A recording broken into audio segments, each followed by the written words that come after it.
So what I want to do in this paper is think a little bit about the relationship between regulation and technologies of reproduction. So really just trying to articulate one particular dimension of a much larger innovation process in reproductive technology, from the kind of initiation in basic science through to implementation in the clinic. So I think this paper can be thought of as a precursor to some of the other papers that we've already heard, such as Jane's, Jonathan's, and Catherine's, in that I'm not talking about how to regulate technology or innovation, but thinking about the context in which such regulation takes place. And what I'm going to be trying to do is just map out a couple of concepts that I think might be useful or interesting to use for this purpose of trying to understand the innovation process. So to do this today, I'm going to focus on the highly fragmented regulatory environment in Australia, and particularly on one piece of legislation called the Prohibition of Human Cloning for Reproduction Act of 2002, which prohibits certain practices in relation to embryos to foreclose the development of certain capacities or technologies, including human cloning, inheritable gene editing, and so-called three-parent babies or mitochondrial donation. Interestingly, in regard to the last of these, the legislation has recently been amended to allow mitochondrial donation in Australia in a clinical trial context. So this legislation is really interesting to me because it exemplifies the multi-layered relationship between regulation and technology, including, I think, the role of social norms, bioethics, community interests, and commercial interests in the innovation process. So what I'm going to do today is just offer a few reflections on this act and what it might tell us about innovation in reproduction. But first, a couple of caveats. I'm talking about this piece of legislation as a philosopher, not a legal scholar in any way. So, you know, don't be afraid if it gets a bit abstract at times. Secondly, this is very much a work in progress, and I will have to admit, rather more impressionistic than I might have hoped. When I first got the invitation to participate in this workshop, I was very interested and excited by the description and made the very rash decision to write a new paper. And I'm paying for that right now. So bear with me, please. Just one final warning. I am going to be drawing on some literature that I think is probably not particularly familiar to a bioethics health law audience. And I'm not suggesting that this work can be straightforwardly brought into this context, but I think it can potentially help us to reposition our view of technology innovation and the role of regulation in that. So I'm just going to be kind of suggesting that these concepts might be useful as to kind of broaden our toolkit, if you like, to think about this area. So what I'm going to be suggesting is that to understand the process of technology innovation and reproduction, we actually need to take a broad lens to see the political and economic context of innovation.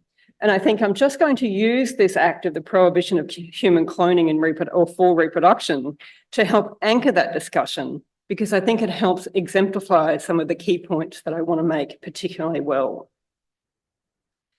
So just in terms of the context, what I'm thinking about is the context of innovation in reproduction, which is often outside or ahead of regulation. So to kind of exemplify this process, we can look at really kind of classic examples of innovation in reproduction.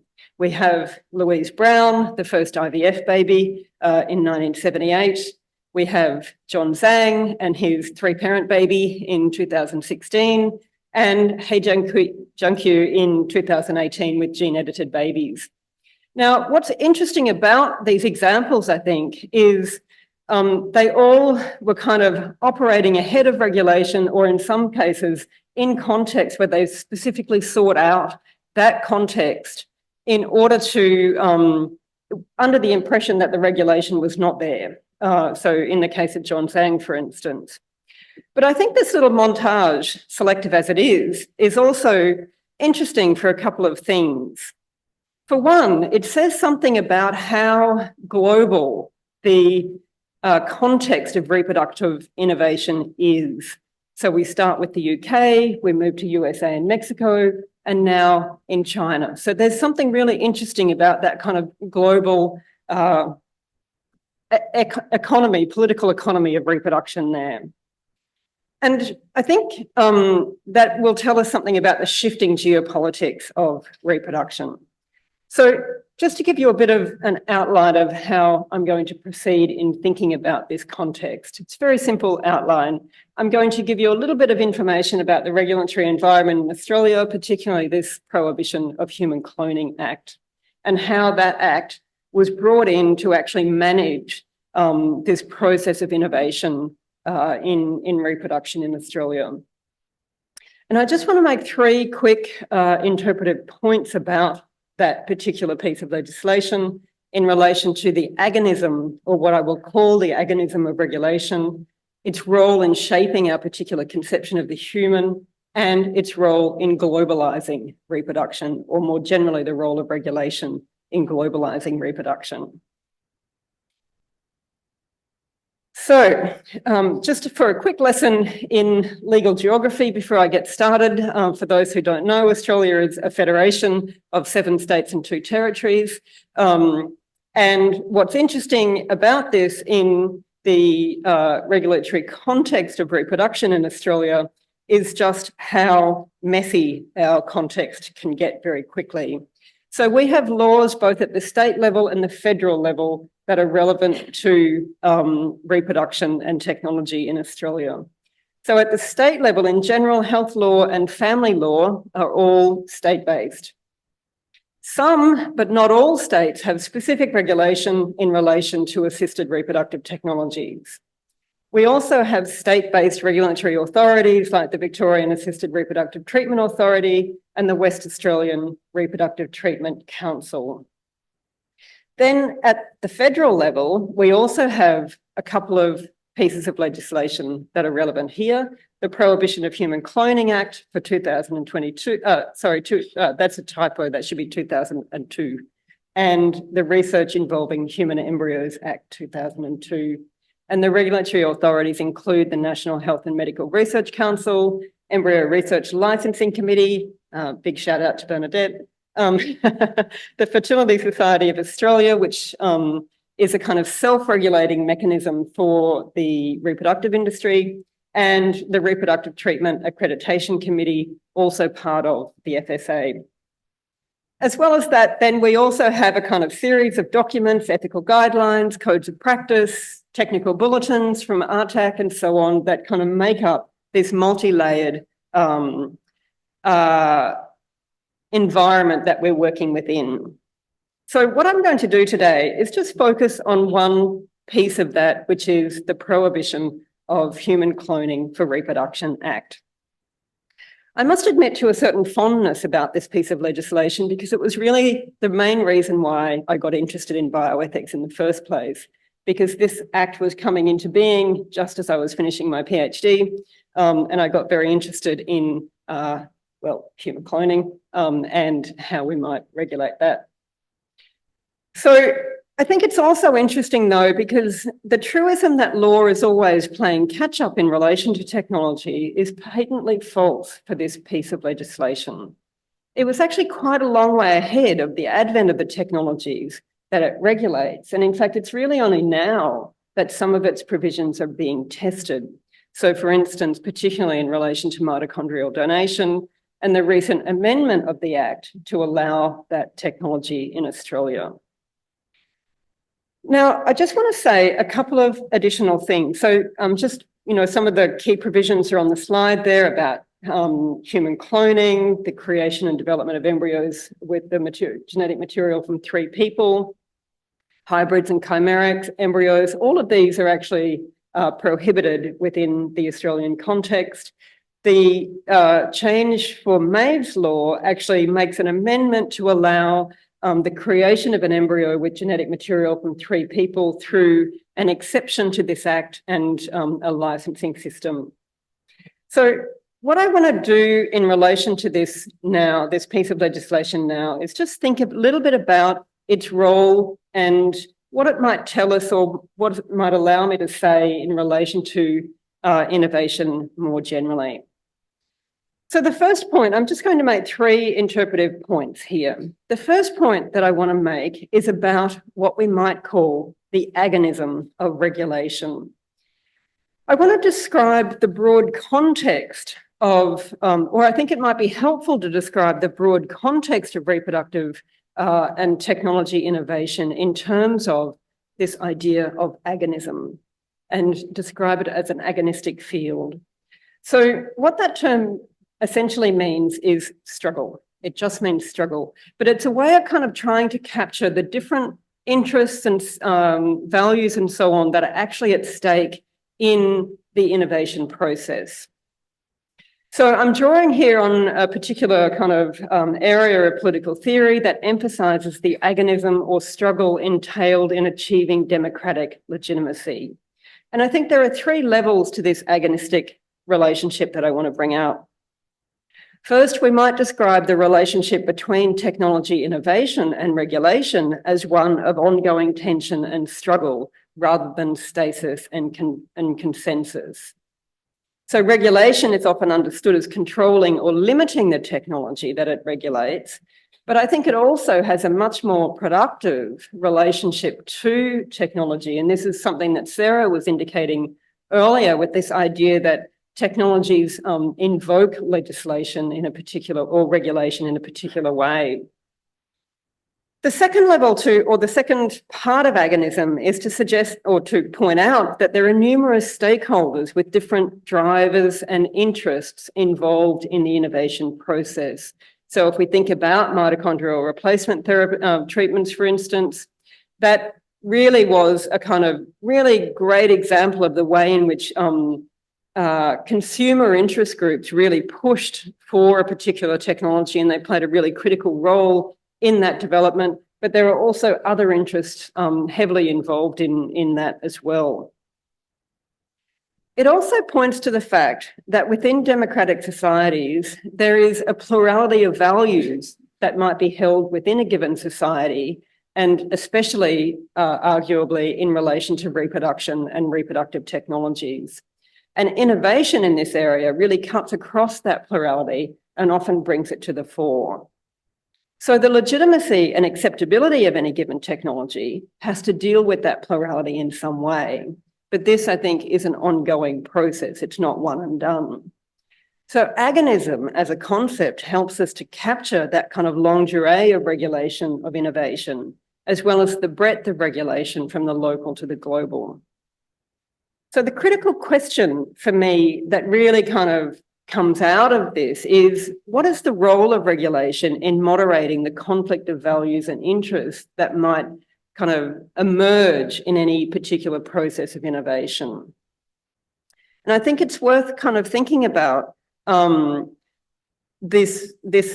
POHCR Act as a particular example of a kind of agonistic regulation where that has changed over time to deal with kind of different values and different interests as new technological possibilities have emerged. But more specifically in the context of reproduction, I think we can also ask a different question, which is, what are the politics of regulation, given that what is at stake here are different ways of valuing, different ways of being human? So innovation in legislation like the POHCR is really about a particular conception of what it is to be human in the way that it's kind of crafted. So I'm suggesting here that the concept of biopolitics might be valuable here, because this is a framework that centres questions about how different ways of life are valued within the political sphere, and it sees pretty much everything as political or as having political implications. So to my mind, using this framework, the POHCR is informed by a particular vision of the human. The human is a species that involves sexual reproduction between two people, and it does not involve the genetic material of a third party in that reproduction, or indeed the genetic material of any other species.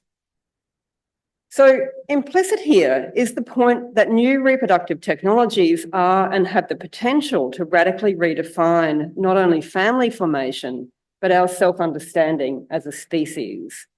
Now, I'm not talking about some mysterious factor X. I'm simply saying that for some time, we have understood the human species as one that reproduces sexually, and more recently, we have understood the offspring of that reproduction to inherit their nuclear genomes from two people. But that is all changing. We can think of IVF for a start, but we can also think of mitochondrial donation, where we have moved beyond genetic material of two people, or indeed something like in vitro gametogenesis when we're looking at one parent, or indeed human cloning. And it's interesting to note that the technique used in mitochondrial donation is a technique of nuclear transfer. The difference is that in MRT, it comes from the oocyte or germ cell, whereas in cloning, it comes from the somatic cell. So it's interesting to me that law and regulation around reproductive technologies is often still informed by a heteronormative vision of sexual reproduction between a legally married man and a woman as the norm, and everything else is assessed in terms of its potential or actual deviation from that norm. And it's often, you know, in the kind of conversation about values and the kind of around this question of family formation and what it means to have children, what it means to be a family, that this contestation around technology happens. So within that, I think it's also worth thinking then about how commercial interests actually play into this question. So if we're redefining the human, who is actually doing that? Well, I can tell you, for the most part, it's companies that can make some money. Well, that's a shorthand. So despite the thicket of regulation in Australia, at those multiple levels that I outlined at the start, it's interesting to note that when it comes to development and implementation of many forms of reproductive technology, what actually drives this is commercial interests. So thinking about this drives me back to the description of the workshop and that central concern with the concept of the regulatory state. I want to suggest that maybe instead of thinking in terms of the regulatory state, what we need to be thinking about is what's called regulatory capitalism. This is a concept produced by or developed by a couple of authors, including one by the name of John Braithwaite. And it's really a way of trying to shift this discussion of regulation away, or shift focus of the discussion of regulation away from the state to incorporate understandings of capital and the economy. So it allows investigation of the relationship of regulation and capital or commercial interests in a way that the concept of the regulatory state doesn't. It also allows greater focus on non-state regulatory bodies. So that kind of gives us a wider lens for understanding how regulation might happen, particularly in relation to commercial interests. However, what the concept doesn't do is actually tell us anything specific about how capitalism works in relation to biotechnology. And so here, I think it might be useful to actually draw on a concept developed more recently, which is the idea of biocapital. And this is really just an idea that brings out that really intimate relationship that's developed post-Human Genome Project between between capitalism and capitalistic development and biotechnology and the life sciences. So it's really kind of bringing out that integration of the life sciences with commercial interests. And I think then if we combine those two concepts, what we might need to be actually talking about is something like a regulatory biocapitalism. So to kind of bring out that full context. What I also want to suggest here, that one of the interesting things about regulation is that it actually helps to globalize reproductive technologies, because the unevenness of regulation around the world means that certain areas become hotspots for innovation in particular ways, while other areas are more constrained. So that was kind of one of the things that comes out of that image at the start. And here I think we can think about something like the proposal for a global moratorium on inheritable genome editing. Lots of energy was spent on this, but it was very unclear what form this would take, what force it would have, and what it would actually do. Now, those discussions notwithstanding, we also know that a scientist went ahead and did gene editing anyway. So it's very unclear what a kind of globalized regulation would look like. So I think we need, in general, in any case, more consideration of how regulation works in relation to commercial interests and capitalism. And we need to set aside the truism that regulation constrains capital and instead explore how, in any given context, regulation works by integrating with and shaping, both intentionally and inadvertently, globalized biocapitalism of reproduction. So my final slide, just to summarize, I think we need to understand the process of technology innovation in reproduction through a broad lens to bring in both the political and economic context in a more thorough way, and also understand then that regulation actually plays a very multi-layered role in the political economy of reproduction. And I think the POHCR, which is my anchor for this talk, actually kind of exemplifies that in some ways. So I'm going to stop there. Thank you.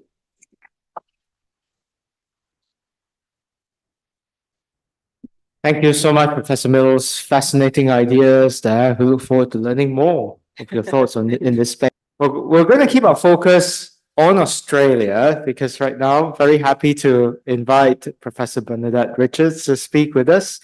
Bernadette has very successfully organized a meeting in Brisbane. So the pleasure of attending, and has very quickly taken time out to join us to speak to us on a committee that she chaired, a working group actually looking into mitochondrial donation. So some of the discussions I think will be very pertinent to discussions that are ongoing in Hong Kong. So welcome again, Bernadette. The floor is yours. Thank you. Thank you, Calvin, for inviting me, and thank you everyone for listening to me, and hopefully I'll keep you awake from the post-lunch snooze. I just want to start with a couple of very quick sort of follow-ups to some things that have been said this morning. It's interesting, Catherine characterised our law in Australia as highly fragmented. That's an understatement. We're incredibly complex, and I'll try and untangle some of that complexity.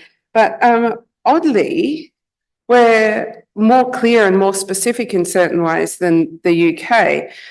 Those of us who were at the meeting a couple of weeks ago when Emily Jackson was talking about embryos and embryo-like structures, those Australians of us who were in the audience were completely, very Australian statement, gobsmacked we were, when she said that an embryo is defined as an embryo.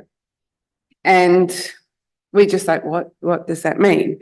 And it means an embryo, which has actually meant that things are a little bit more simpler now because you just talk about embryo-like. Whereas we at the Embryo Research Licensing Committee are now struggling to, because we've got iblastoids, we've got gastroloids, and we've got a very fine definition. The other statement I'd like to read to you from our legislation to show some of the other differences, which I found while you were talking this morning, Jonathan, which just made me smile, because we have a couple of licensable activities that refer to until the first mitotic division, and the other ones are a little bit woolly around the edges, but there's actually a subsection that in our Act reads, to avoid doubt, paragraphs do not permit the NHMRC licensing committee to license anything past 14 days. So we are very, very clear and very specific in that. However, I'm now going to launch myself into the other grey area, which is the way that our laws are written. Now, for many years, I spent time sort of ensconced safely in Adelaide Law School, poking fun at laws and saying they don't make any sense, and who on earth would have written that, and why would you think about that, and what made you do that? And then I had to come tumbling down out of my ivory tower to chair, when I was invited to chair the mitochondrial donation review, expert committee review. And I gained a whole lot of insight into why. And then I had the great honour of sharing in the drafting of Maeve's law. I was responsible for the good bits, the unclear bits. Someone else had something to say about that. And then, of course, we have the third part of the suite, which is the ethical guidelines. And I'll just explain to you how that all fits together. We're talking a lot over these 3 days about innovation. The first key thing is let's not care.data things, let's bring the public along with you. And that was really the goal behind the approach in Australia with mitochondrial donation, and that is what we have chosen to call it. I'll talk to that momentarily. But I do have to say that we really did stand on the shoulders of all of the work that was done in the UK. There were so many reviews and there were so many debates. We learnt some lessons from that, and we also really didn't have to do quite so many studies as had been done before.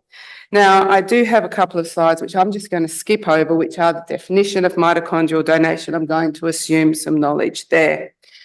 Mitochondrial donation, we've heard it being referred to variously as mitochondrial transfer, therapy. We chose mitochondrial donation because Australia has a very, very clear history of donation of human tissue. That is consistent globally, no sale in human tissue. The other thing is that it's not a therapy. And to call it a therapy is misleading. And I can really clearly recall being in the UK during the debates, and they used to wheel out on morning TV. I was in an Airbnb. I watched morning TV for the only times in my life. And they used to wheel these wee little kiddies out and say, if mitochondrial transfer therapy was enabled, this child would have been cured. And this is before even I entered into any of the debates in Australia. And I can remember, frantically Googling to try and find out what it was. And I looked at it and I thought, no, this child would never have been born. So it's just conceptually we need to step away from that. So as I've got here, it's variously called mitochondrial replacement therapy, mitochondrial transfer. And of course, the old 3-parent families. And that comes down to headlines, really. And the sorts of things that Catherine was talking about regarding different agendas and the way that people wanted to sell it. One other interesting concept, and now this is something that I'm hoping to be able to look into because it's concerned me a lot. Well, it's made me think a lot over all of the debates, but now I'm removed from it. It's something that I feel free to investigate a little bit further. One thing I would like to say is any of the descriptions or anything that I say about mitochondrial donation is purely my own views, and I'm certainly not speaking for anything that was said in confidence during our debates and discussions or for the NH&MRC. It's just purely and simply me. But the mitochondrial DNA and identity is something that has had some discussions and some thoughts, and it is something that is not consistently viewed. However, the Australian Senate, which started this in their review, made a very, very clear statement. And I wonder sometimes if this is what facilitated things moving forward so relatively fast in Australia, because it happened over a 2-year period. It said it doesn't contribute to a person's genetic identity. It only provides energy to the cells. Now, we've all know that this is a very simplified statement. I myself hold a personal view that we are what we can and cannot do during our lives, and we are more than, and identity is so much more than that. But that's the Australian Senate Committee report.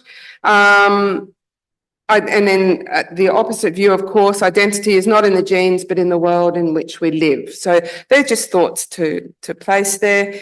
Interestingly,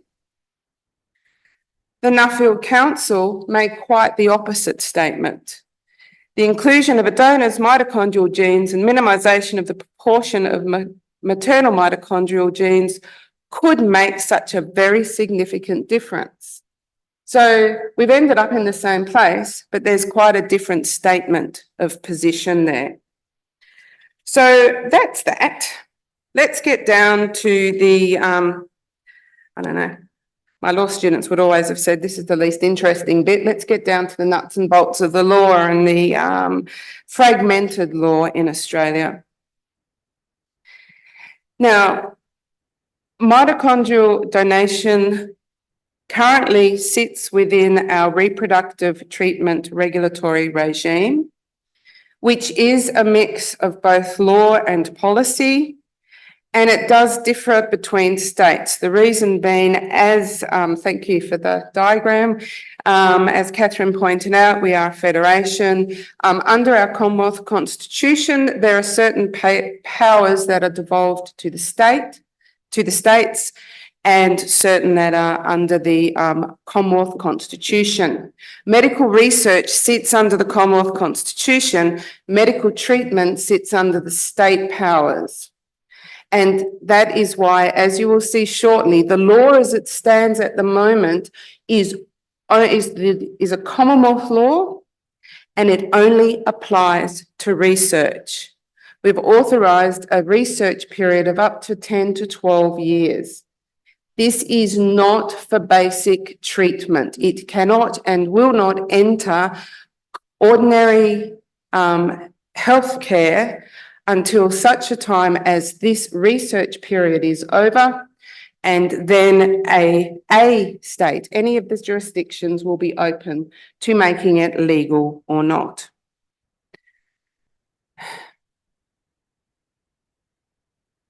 We have the Research Involving Human Embryos Act, which has been introduced to you. We have the Prohibition of Human Cloning Act. This was amended in 2005 to catch up with the language and saying that it's the Human Cloning for Reproduction Act.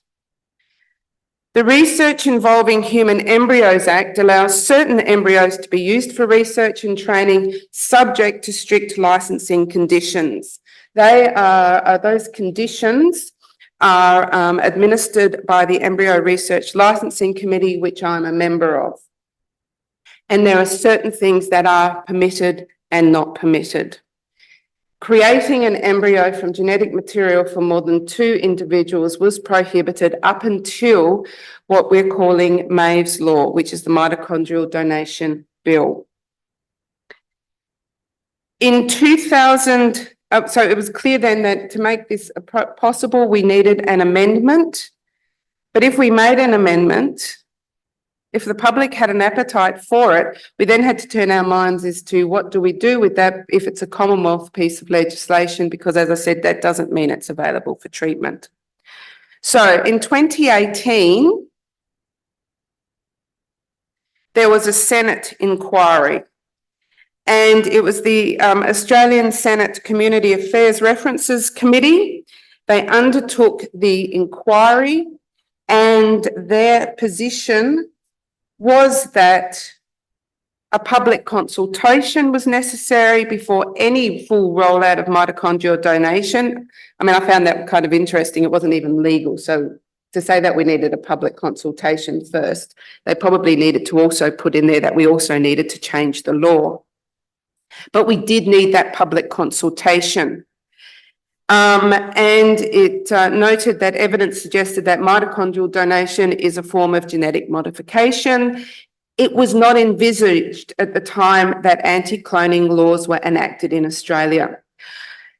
This is the challenge that we're facing time and time again, and it's arisen in a lot of the conversations that we've been having, is that laws are written under a certain paradigm, and then the world shifts. I was explaining it in simple terms to Catherine over lunch when I was saying, you know, the Commonwealth Constitution, the Constitution of Australia, under the defence power, it mentioned the Army and the Navy.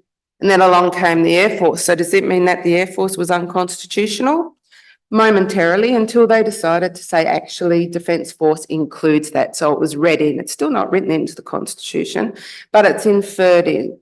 And so that's just a simple example. And this is what we're seeing time and time again. We write laws in a certain paradigm, and we're currently, all of the talks so far have really tackled this, is we're in this time where change is happening so fast. How do we actually keep up with the law? Now, after the Senate inquiry, the government response was incredibly swift, and it tasked the NHMRC, for those of you who don't know, it's National Health Medical Research Council, which oversees the Embryo Research Licensing Committee, is in fact one of the principal committees of the NHMRC.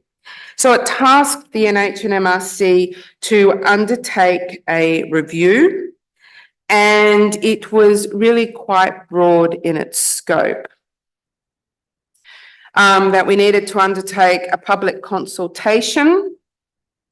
We needed to obtain expert advice. And so that expert advice, that was the expert committee that I chaired, and Ainsley was also a member of that committee, was to engage with state and territory governments on the findings of the inquiry and to seek access for Australian patients to mitochondrial donation procedures in the United Kingdom. We did not follow up with number 4 in particular. The Mitochondrial Donation Expert Working Committee was established, and we undertook a number of different activities. These included public forums, webinars, meetings, consultations, and a citizens' jury. A number of different documents came out of this. This was and these are all publicly available, the Expert Working Committee statement to the NHMRC CEO on the science. So a number of regular meetings and discussions were held. There was an issues paper. There was a community consultation citizens panel statement that arose out of, thank you, Jonathan, I don't need to explain that process. You explained it earlier. It was 2 weekends, very enlightening, very interesting weekends. One of them took place down in South Australia. The other one was up here in Brisbane with the same citizen jury. And this was all then released, and the CEO made a statement about whether or not mitochondrial donation should be legalised. Ultimately, yes, it was decided that it would be. So then during the 2020, 2019, 2020 we wrote the law, 2019 we had the meetings. Sorry, as with all of you, those years are a little blurred. Report as we were going into the first COVID lockdown. Yeah. And then, so then we were drafting the legislation during 2020. And then it was finally passed in 2022. Now, this act, I have admitted to a couple of people, it was, it's the only hard copy piece of legislation that I own, which was a bill anyway, and they sent it to me, and just as I was getting ready to come here, I thought, I'll read through this, and I sat down to read it, and it doesn't make a good read, because actually what it does is it's not a coherent piece of legislation on its own, it actually amends the Research Involving Human Embryos Act and the Prohibition of Human Cloning for Reproduction Act. So it's a very, very narrow piece of legislation that puts in the amendments and has the exceptions to all of the prohibitions except for the purposes of mitochondrial donation. There are 3 kinds of licenses, and now this is where our federation comes into play. We have under Maeve's bill, which is now in these amendments, there are 3 kinds of licenses that can be granted by the Embryo Research Licensing Committee. The first is a preclinical and training license. The second is clinical research and training license. And the third is not going to happen for quite some time, but it is the clinical trial licenses. And this is forecast to last for the next 10 to 12 years.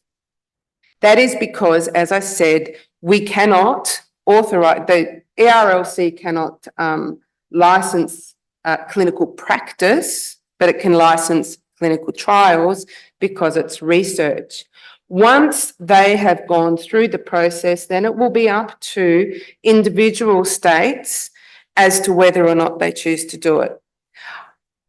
Given some of the sorts of things we were talking about earlier, given financial imperatives, I feel quietly confident that it will not be problematic. Some state will step forward. Each state, well, no, that's not true.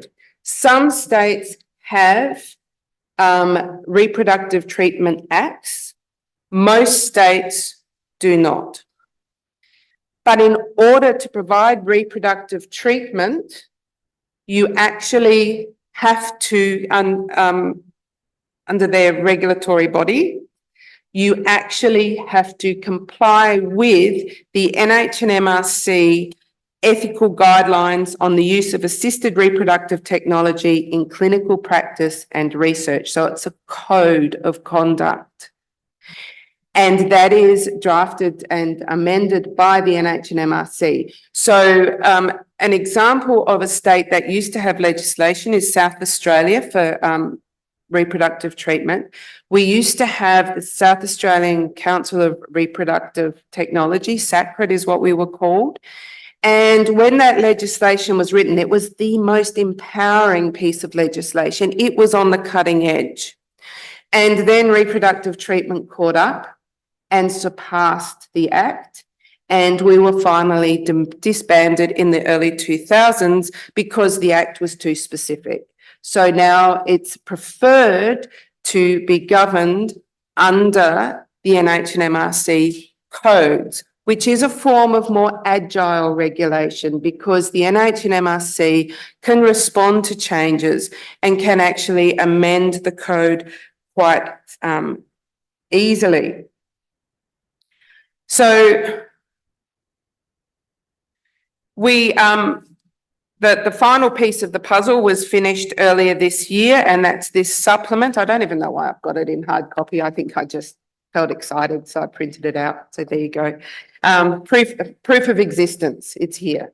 And instead of actually amending that code, we decided to have a supplementary section which mirrors the legislation so that it is now ethically appropriate to undertake the research activities.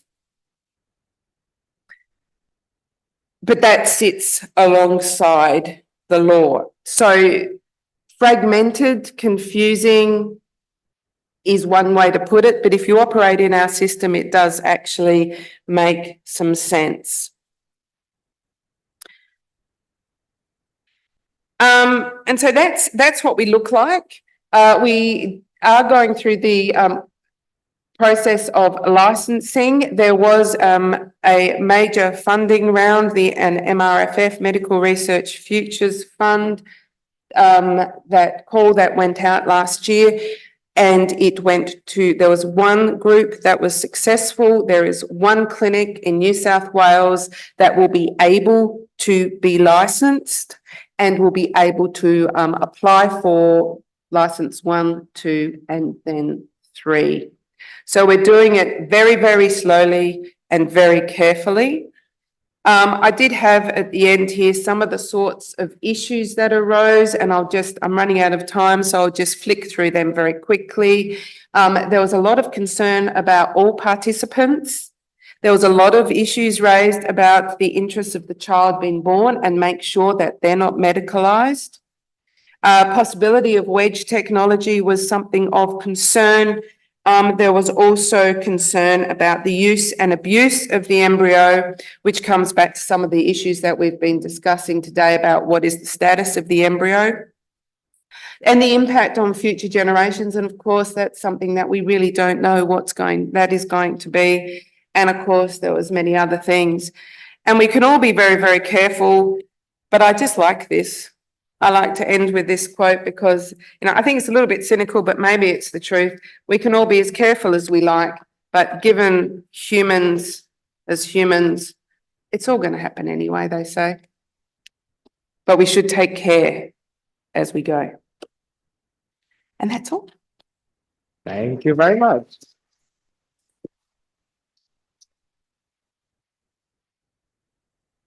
Oh, wonderful work in introducing us to a very complex system. So thank you so much. Very informative talk there. Thank you.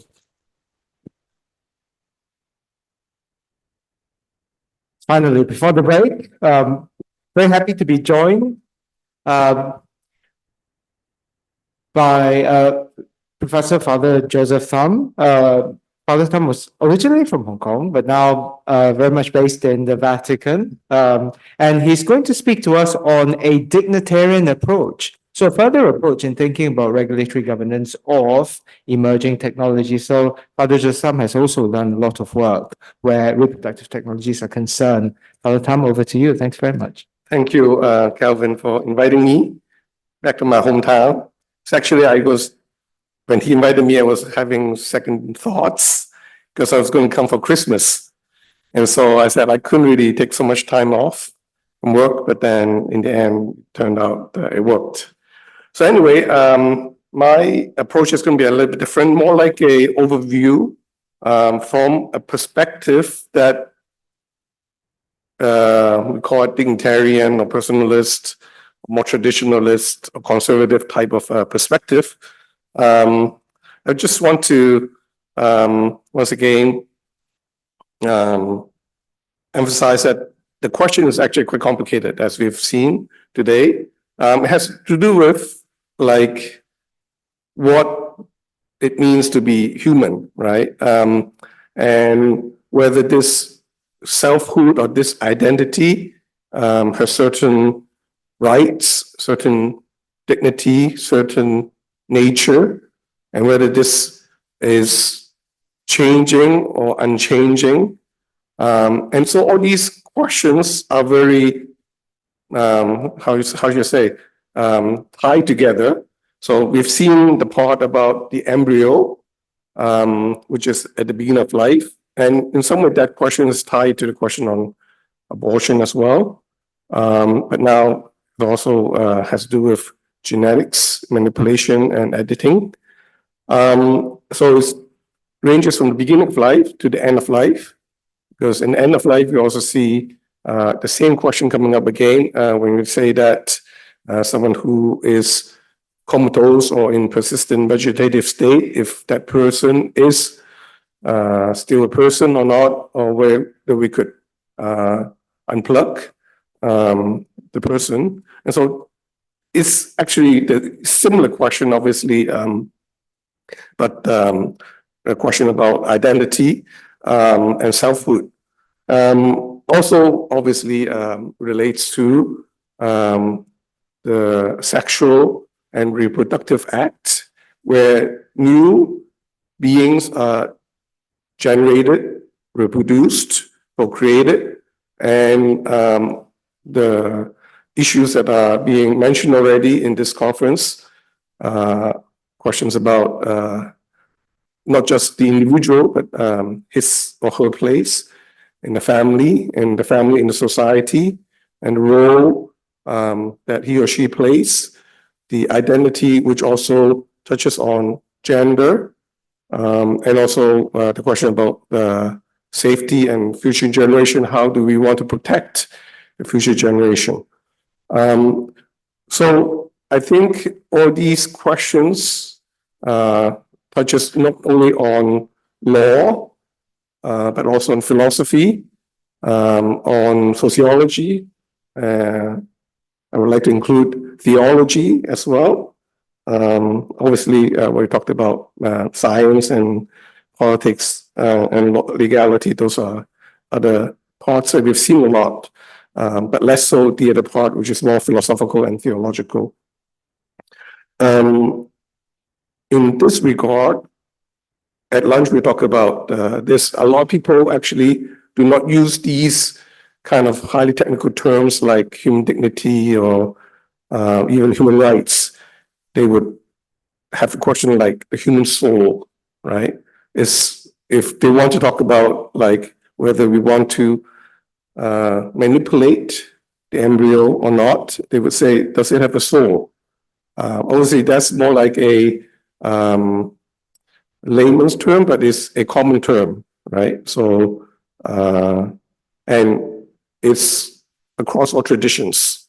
In the monotheistic traditions, Christianity, Islam, and Judaism, it would look at the question about understand the human soul as the image of God, imago Dei. And then the Buddhist and the Hindu tradition would have another term for it, the Atman, which basically is a lot more in flux. And then Huanpo is the Chinese understanding of the soul. And then once again, the question between the self, the soul, and the mind, and the psyche. I mean, all these are different related terms, correlated terms, but they don't signify the same thing. But it's somehow converged on the personal identity. So once again, very complicated, complex soup of different concepts being discussed here really when we talk about the emerging technologies and its possible impact on humanity, especially on the human identity. So here, questions about human life. What is life in general, but human life in particular? Is it only biologic, genetic, or there's more to it? Is there a natural way of being? Those in the, for example, in the Christian, the Catholic tradition would look at natural law rather than law. But natural law is not even a divine law. It's natural law is it's almost like a physical law ingrained in nature, that ingrained in human nature in particular, and how that expresses itself would basically inform us what is correct and what is incorrect.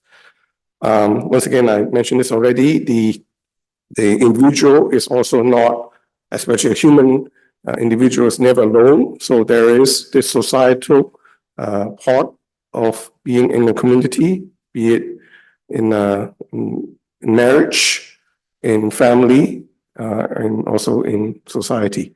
And then the question about change, whether this human life form, we can look back, has been evolving or is evolved from a more primitive life form, and when does it become human?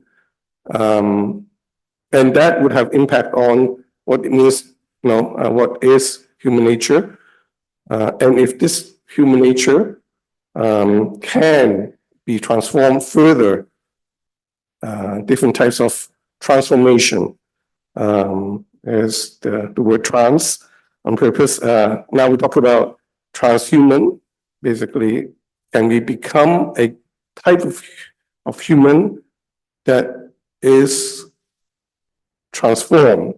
We just still don't know what that means, right? Because is it still human or is it something else? Transsexuality, transgender, this is a topic that is quite current now, but it's actually about whether the human nature or the human sexuality is predetermined, or it could be changed in what ways, right? So that's the question. And then the last trans is transcendence. Are we called to something much more than this material, physical existence?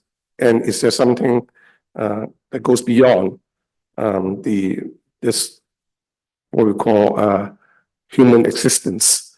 So So that's why I guess life is also another topic, a way to look at this whole question about reproductive and genetic technologies.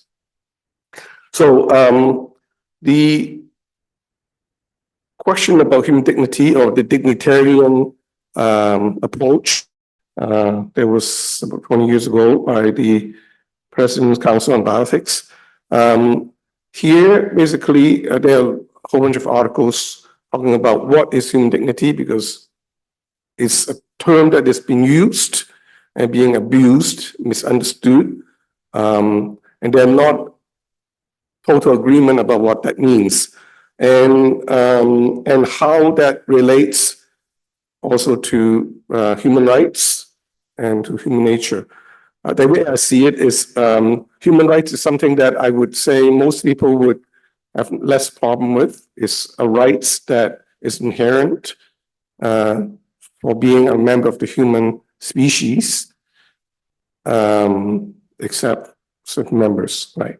If you're unborn, right? So you don't have human rights there.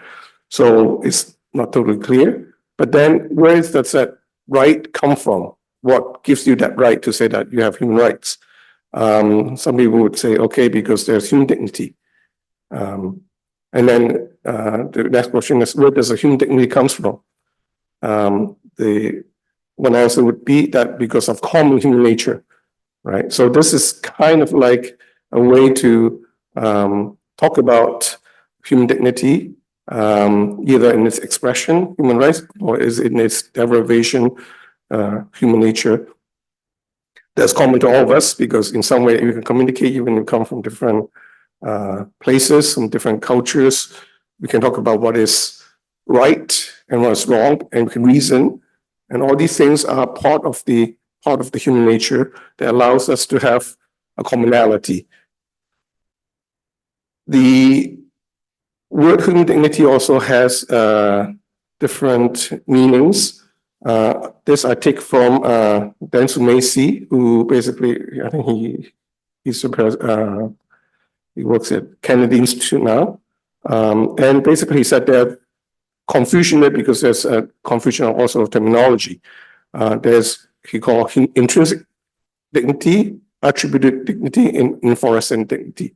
So intrinsic dignity is something that is unchanging, is there for everyone, and is something that cannot be taken away, right?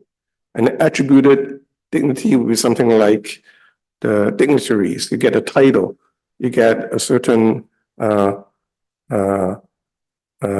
title like a Sir Jonathan. So that's a certain dignity, right?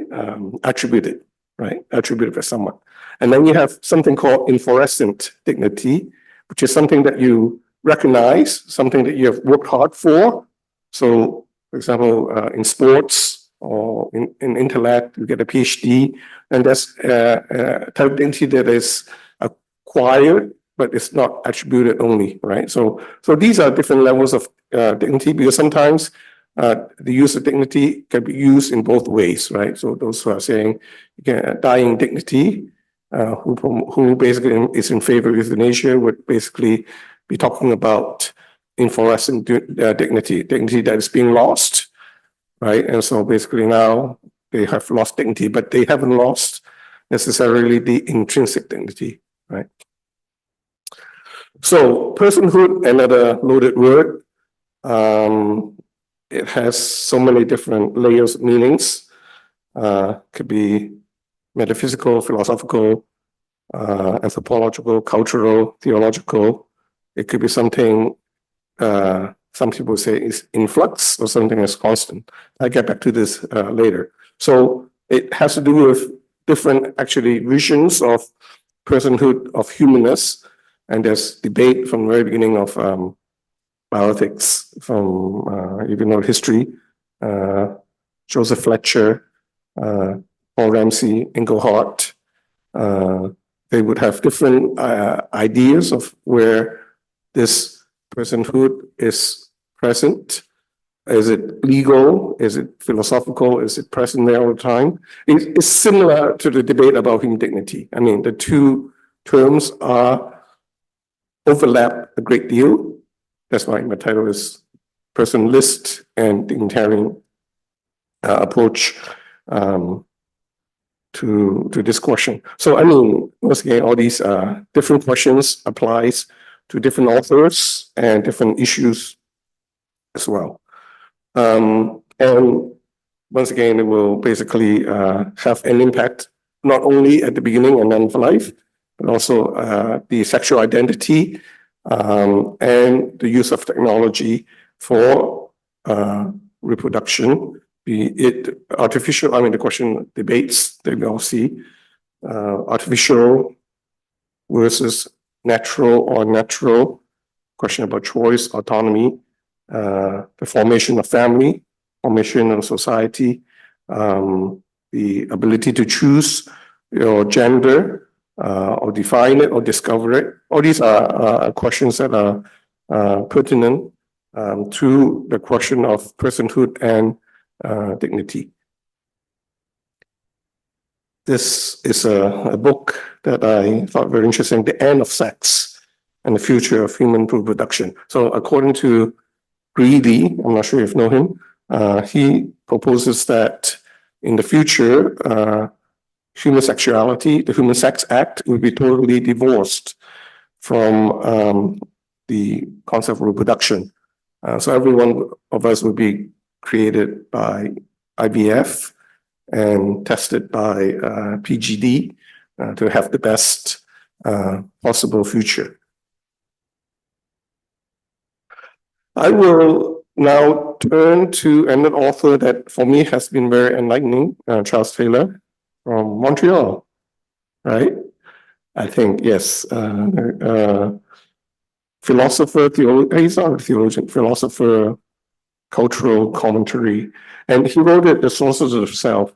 And this book for me has been very influential because he, for once, was convincing to me about the change in the epoch, especially in the secular age. He talks about that we are going through a change. That is why it's very confusing for us now, because when you are inside the change, you don't know, you have nothing to hold on to. So it's very difficult to see where things are going. We can see where it has come from, but we don't know where it's going. So basically the change for him is basically the sources of the self. How do we understand the self, the human identity? What is the source of our identity? And so this is more or less his thesis. And basically it has to do with religion as well, because he talks about the secular age, saying that religion used to give us that identity, and without going to the reasons why, we now have moved from a traditional or religious type of existence, at least in the West, and that basically has influenced our understanding of the self. We call, but he used the word, the buffered self, right? We are no longer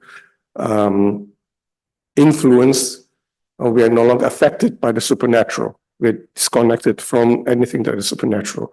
We don't believe in the supernatural. That supernatural can actually have an impact on us, right? Can influence us. And the one example he gives is that the very fact that we could watch horror movies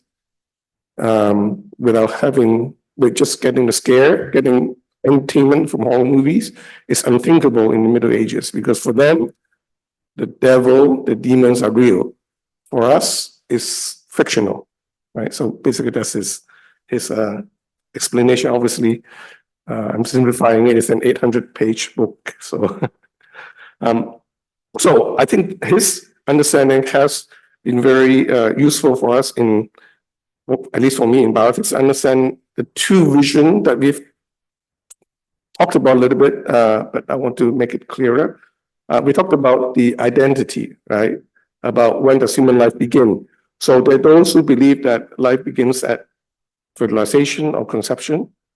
And then there's a 14-day criteria.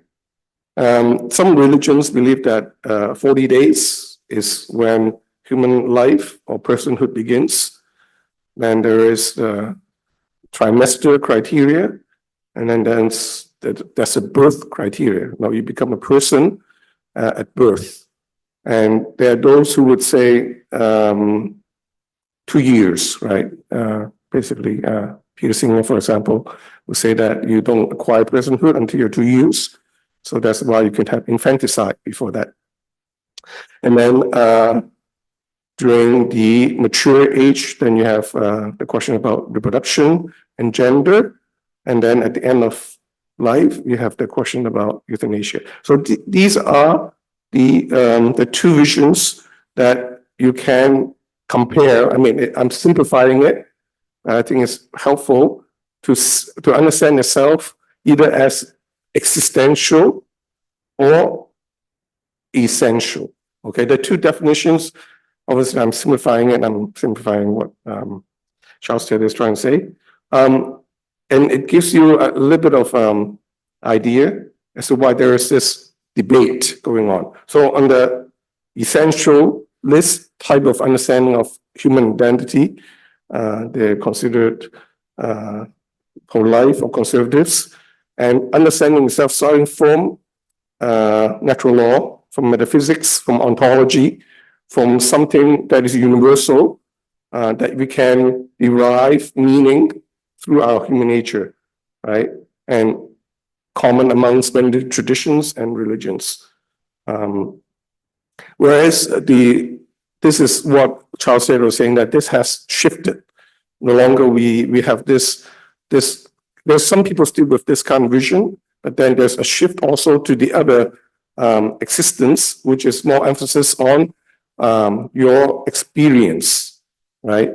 So here, once again, very, I don't like labels, but I mean, these labels can help you categorize somewhat what I'm trying to say. So the liberals, those are pro-choice, utilitarian a little bit.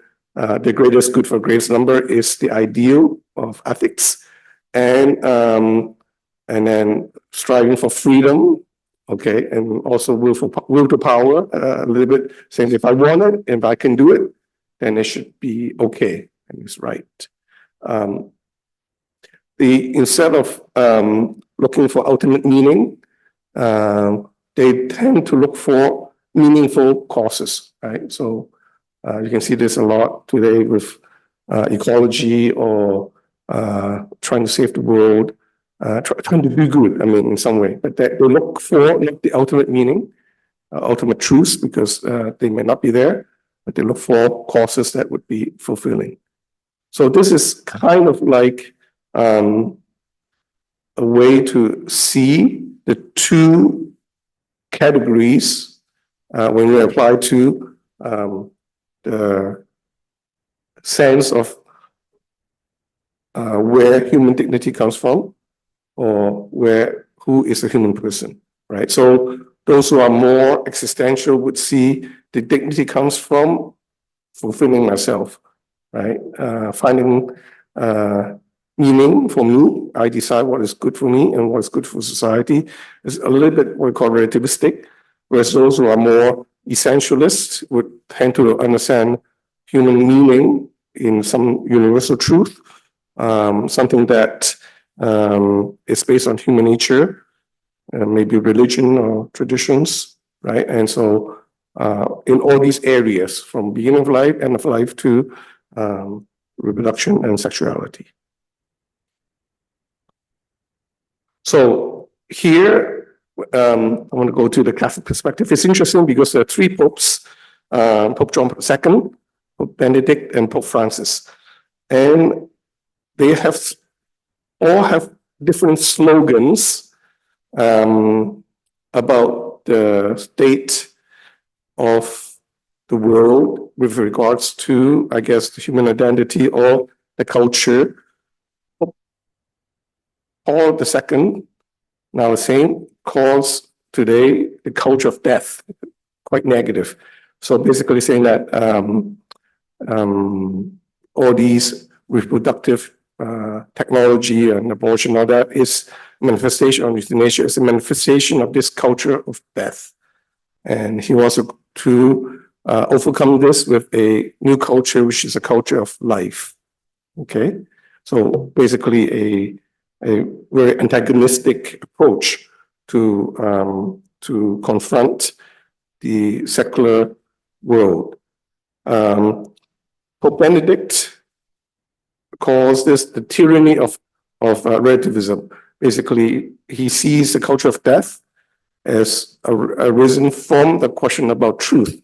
Without truth being universal, well, then basically there is relativism and everything goes. You decide what is true, and what is true for you may not be what is true for me.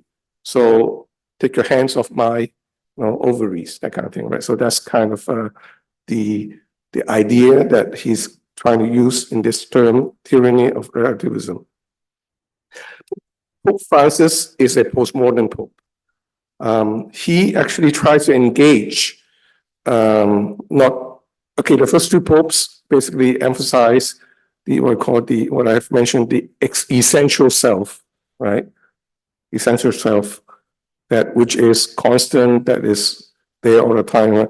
Pope Francis, on the other hand, is trying to engage much more those who are on the existential level. So he talks about the throwaway culture. So he's trying to engage those who are on the other side, who basically are still looking for meaning, and try to touch the conscience by saying that you're being wasteful.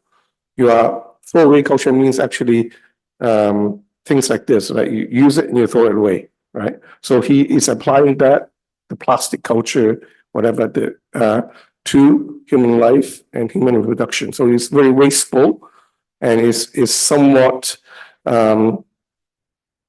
could be a way to engage, okay, those who are much more sensitive to the ecological question, but also apply that to human life, right? So once again, these are three different perspectives to basically engage the culture today. So now I will go to the question of governance. And these are basically the 5 issues that I think are present there, especially from the Dignitarian or Personalist perspective. They're coded in different colors. Green means that there's substantial agreement, right? Question of safety and fairness. Mostly there is convergence between the both sides. And then the question on embryo status and religious traditions, there's more divergence. And enhancement and transhumanism is in between, right? So red, yellow, and green. So I'll go through all 3 of them quickly, because I think some of these things already has already been mentioned by previous speakers. So question about embryo status. Once again, there's a lot mentioned about that. From the legal point of view, from the question, I would just add the part that it is somewhat, at least in America, very much closely linked to the question of abortion.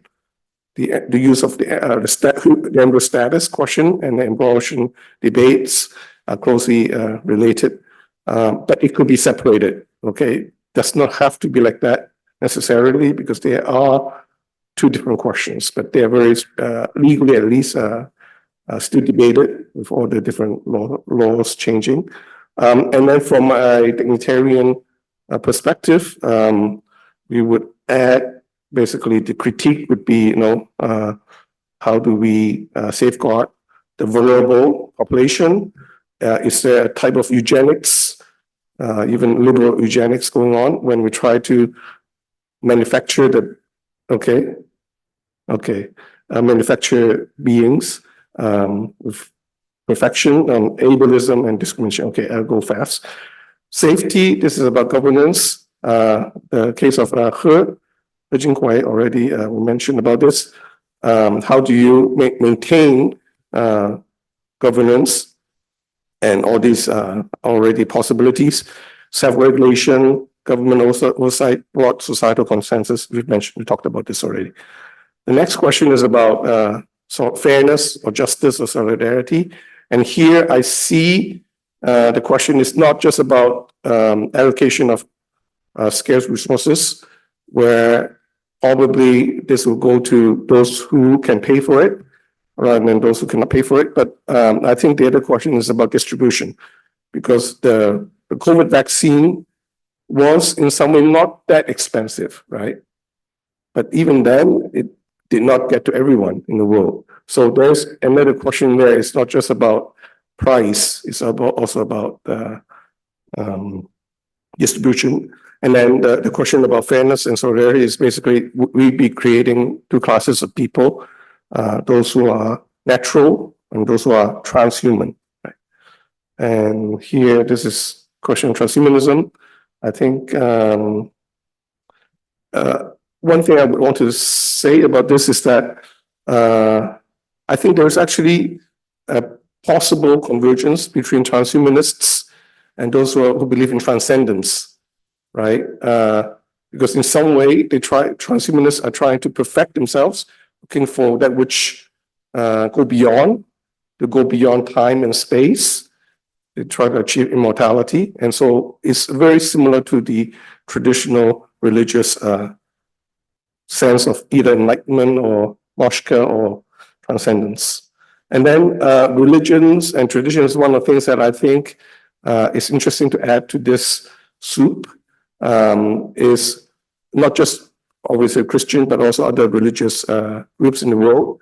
And here I would say that in general, the monotheistic religions tend towards this existential self, and whereas the more Oriental religions, Buddhism, Hinduism, are more flexible, or they're more open to possibility of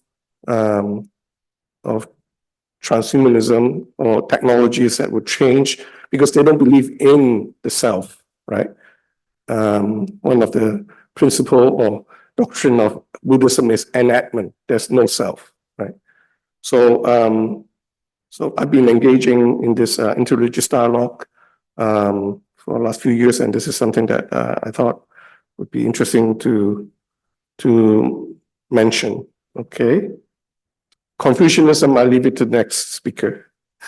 And so, in summary, from our perspective, the question is, what does it mean to be human, and what does it mean to love? Those are the two questions that basically undergirds all the questions that, from the personalist or Dignitarian approach, is trying to ask.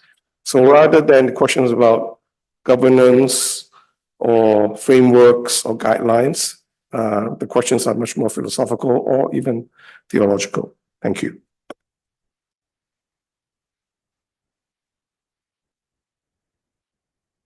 Thank you so much for that. Okay, so welcome back again, everyone.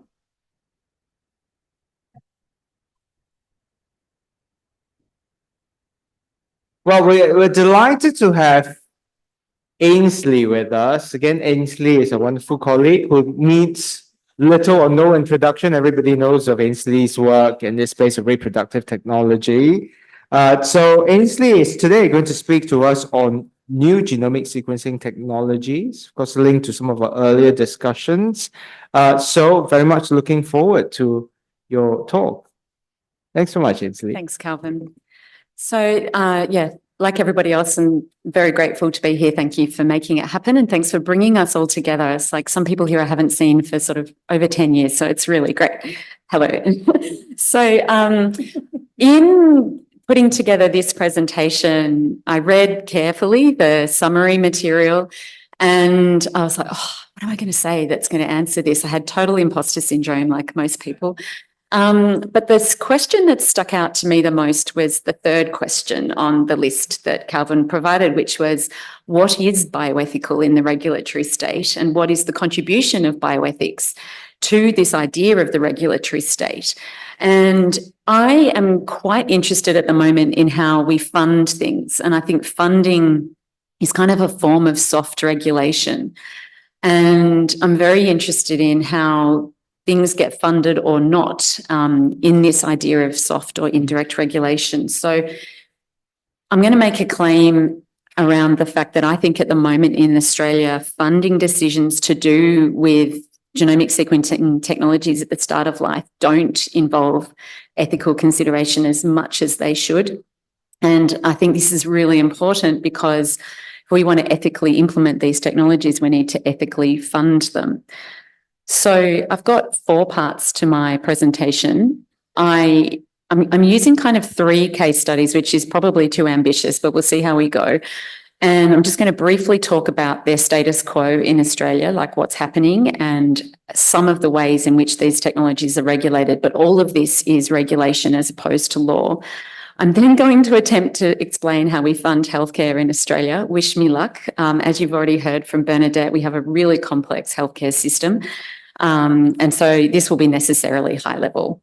And then I'm also going to briefly talk about a really key mechanism that we use in Australia to decide what gets funded or not, which is health technology assessment. And I'm going to do what Jane did earlier. Hands up if you know lots and lots about health technology assessment. Okay, a few of you. You can ask me hard questions at the end. And I'd say Canada, Jan, is one place that has done lots of really good work on HTA and especially the ethical issues therein. And so coming to the end around kind of having a critical look at how ethics gets used in HTA, particularly in Australia, and therefore how this influences how we regulate technologies at the start of life. So just to think about, firstly, kind of where things are at in Australia, this is quite a complex diagram. You don't need to understand it. It's taken from a paper written by my colleague, Sarah Norris, where she went through a whole lot of the assessments for funding of different genetic and genomic tests in Australia. But like many places globally, we've got a general increase in the availability of funded genomic sequencing technologies at the start of life and elsewhere in life too. Now, since this paper was published, a few others have come through, but notably one was not successful, and that's the one that I've circled on the slide there. And this is an area that Catherine Mills, for example, knows a lot about as well, which is non-invasive prenatal testing currently does not have any public funding in Australia. So what I'll now go on to do is to talk about some of the reproductive technologies. I'm not going to tell you what these all are. I expect you already know, but there is significant interest in Australia in how these different applications of genomic testing get used at the start of life. And I'm just going to say a little bit about where the regulatory efforts are at and also where the funding is at. So genetic carrier screening, as in for reproductive use, I'll come on to say in a moment, has a little bit of public funding in Australia, but a main form of regulation as to what the experience is like for individuals and couples going through this process comes from one of our professional associations, the Royal Australian New Zealand College of Obstetricians and Gynecologists, and they've got specific guidelines on genetic carrier screening, and they say what is on the slide here, which is they say that everybody should be offered information about this testing. That's an important distinction, not necessarily offered the test, but offered the opportunity to decide about it. They also point out that currently there is a bit of inequity in Australia, at least there was until very recently, because most forms of this testing are ones that are on a user pays basis. And they say that responsible and ethical implementation requires equal access. But apart from that, these guidelines say almost nothing about ethics and genetic carrier screening. Another document from the same association is to do with prenatal screening, including forms of NIPT. And this document also supports an offer of screening to everybody who is pregnant. And they say it's not ethical to presuppose that a course of action is already in place prior to this information being provided. I guess what they're trying to say there is that non-directive counselling is important. It does also support the offer of NIPT, in particular for chromosomal trisomies, but it cautions against wide population use of NIPT for sex chromosome aneuploidies and conditions like DeGeorge syndrome. I should add that has not stopped commercial entities from widely offering NIPT for SCAs and 22q syndrome. These guidelines also have very little discussion of ethics, autonomy or consent, apart really from what I've put on the slide there. And then the third thing I'm going to discuss is newborn screening. So we have a national policy framework for newborn screening in Australia. And again, it has some ethics in it. I should also add most newborn screening in Australia at the moment remains biochemically based. Genomics is not used widely as a first-line test, although we have a heap of research projects investigating that. Genomics is used as a first-line test in just 1 or 2 conditions. This document does have a bit more ethics. What I will say, though, is I sat on the committee that drafted it, so I was there to make sure that that happened. And it also outlines a decision-making pathway, which doesn't really exist anymore because all of the committees involved got abolished during COVID. And so what they've done since is handed decision-making about adding and subtracting conditions from our National Newborn Screening Panel to a different committee called the Medical Services Advisory Committee, which I'll speak a bit more about. And it does stipulate, however, screening criteria, which are based more or less on Wilson and Yonger's famous principles from the late 1960s. So that's kind of just a bit of regulation and where it's at in Australia. I'm now going to talk a bit about healthcare funding, but with reference to these specific technologies. So I think this goes without saying, but I'll say it anyway. You know, if we have an ethically justified offer of these technologies, and I recognise that these technologies are contentious, then if we're going to implement them equitably, then we need at least some forms of funded testing. And in Australia, we have a hybrid healthcare system that is a mix of public and private, and they both fund different types of tests. Although private insurance funds very little testing, it tends to fund in-hospital care. So I'm going to focus on the public funding situation. So we have public health funding under a regime called Medicare, and that is divided up in a few different ways. The first one is to provide medical services, which is your tests, your examinations, everything done out of hospital, and it's paid according to a schedule, and the schedule specifies what the reimbursement is, so it doesn't cover all out-of-pocket costs. Second thing is hospitals, kind of does what it says, provides hospital care, and it's distributed from the Commonwealth to states and territories to spend as they wish. And then pharmaceuticals are handled under a different regulatory regime, and I won't say anything more about those today. So when we're thinking about newborn screening, reproductive genetic carrier screening, non-invasive prenatal testing, some things are funded by the medical services funding. The only one at the moment is a 3-condition genetic carrier screening test, which has only just become funded from the 1st of November. And hospital funding might cover follow-up care, but there are, it differs around Australia, and it's a bit hard to really work out what's going on everywhere. This isn't really written down. You sort of just have to learn about it from speaking to people, and Matilda's presentation tomorrow, I think, is going to talk a bit more about where all this is at in Australia.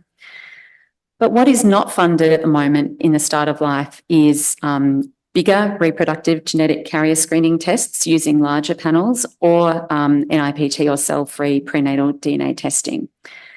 And actually, it's very hard to work out exactly how newborn screening in Australia is paid for. It's a free screening test for all newborns whose families give consent to it. But Australian Genomics has done some work to try and understand this, and it's very hard to work out exactly where the money flows and how, but it is available free. So I'm now just going to describe a bit about how some of the funding decisions have been made for some of the tests in Australia that I've talked about. So the first one is this 3 genetic condition reproductive carrier screening test, which has, the funding for it has just become online. Now, the number there on the screen is the application number to this committee, the Medical Services Advisory Committee, and they basically decide what tests get funded, and they do that through an HTA process. So they said yes, they recommended for funding. It's eventually the Health Minister's decision, the Commonwealth Health Minister's decision. And this public summary document that came out of their decision does acknowledge that this test will give rise to ethical issues. It's a bit strange. They only talk about the potential burden on couples, the importance of population diversity, the disability critique, and human rights. They also talk about family communication dilemmas, which I thought was quite interesting as a carrier screening test. And they refer to UNESCO document on human rights, which is of course very important, but there is a massive literature on ethics and genetic carrier screening, which they don't refer to at all. They also use a 4 principles approach to ethics, which, you know, it's well and good, but it's much more suited to clinical care, not really these wide population offers.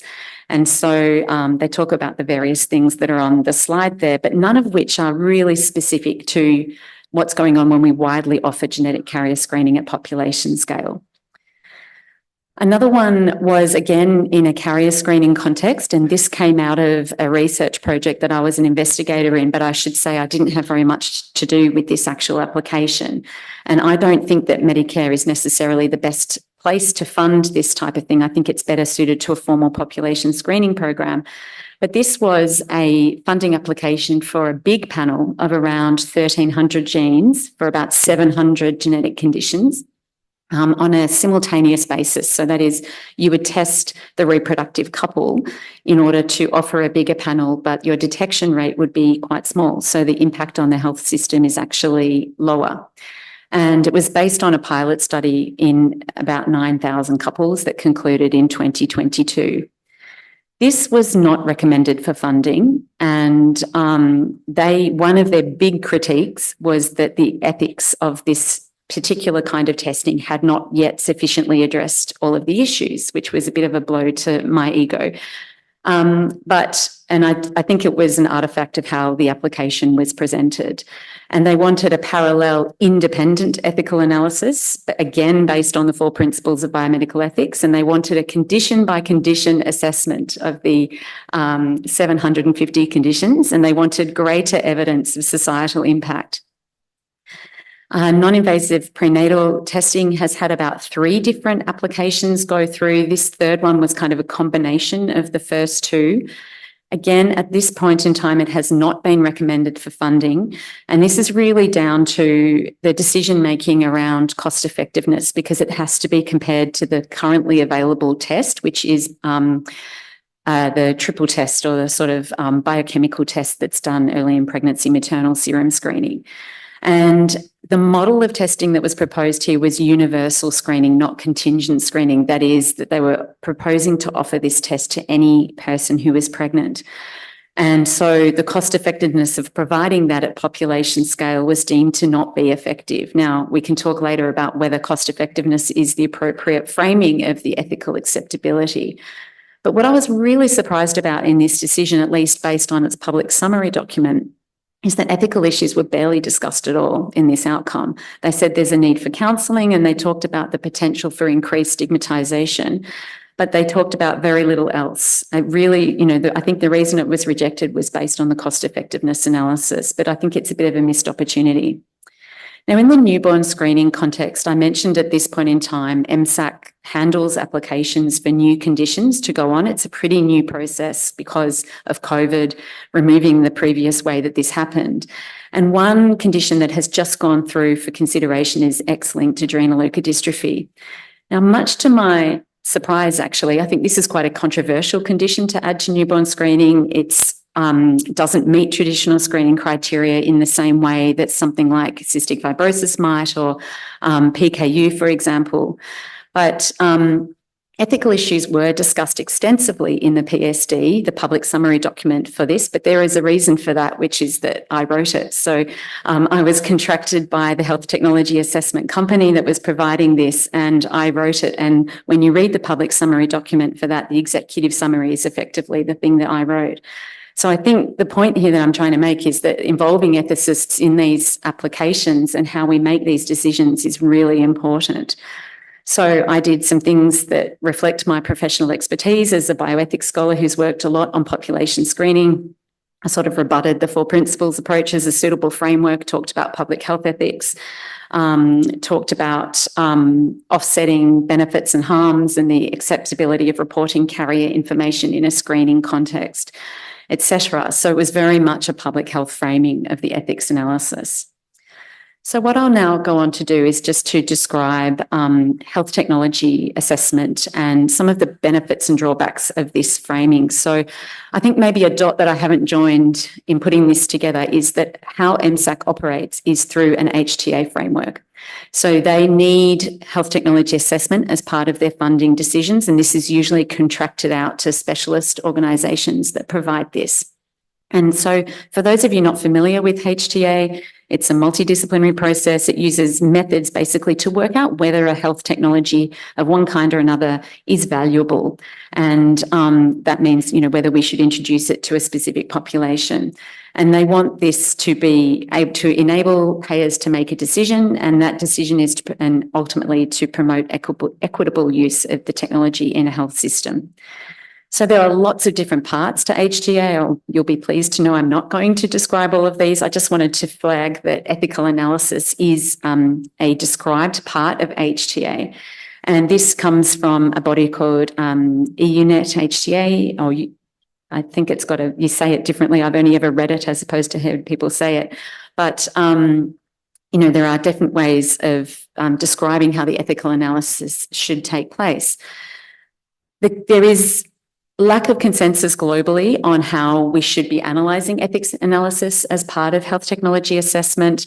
There are numerous ways that you can do it, all of which I think have sort of benefits and drawbacks. I think a big problem is there is a lot of combining of theoretical and empirical data without really critically interrogating how those two things go together. They're also bringing in public views without really critically reflecting on the role that should play in the actual decision-making process. And there's a lot of discussion about data and evidence. And I think when we're talking about ethics, these concepts of data and evidence are actually really challenging to, on an epistemic level, actually to kind of work out. And so the other thing I would say is that at this point in time in the literature, there is very little written about HTA and both genomics and genetic testing, but also population screening. The literature is very much focused on clinical care and the patient-doctor dyad. I did provide some more critique about ethics in HTA, but for reasons of time, I'm going to skip over this. I can come back to it. I think I've sort of said these points already, but ultimately, I think the process is quite problematic at this point in time, and there's, to me at least, a lot of scope for describing well how HTA should work for genomics and specifically population level use of genomic testing, such as the 3 technologies I've mentioned. The other thing that's a bigger problem more generally, and not just in genomics and population screening, is that ethics is a bit of a silent partner in a lot of HTA globally, and very definitely in Australia. There is no ethicist really involved in MSAC, our committee in Australia. And so really they've been described in the literature as professional strangers.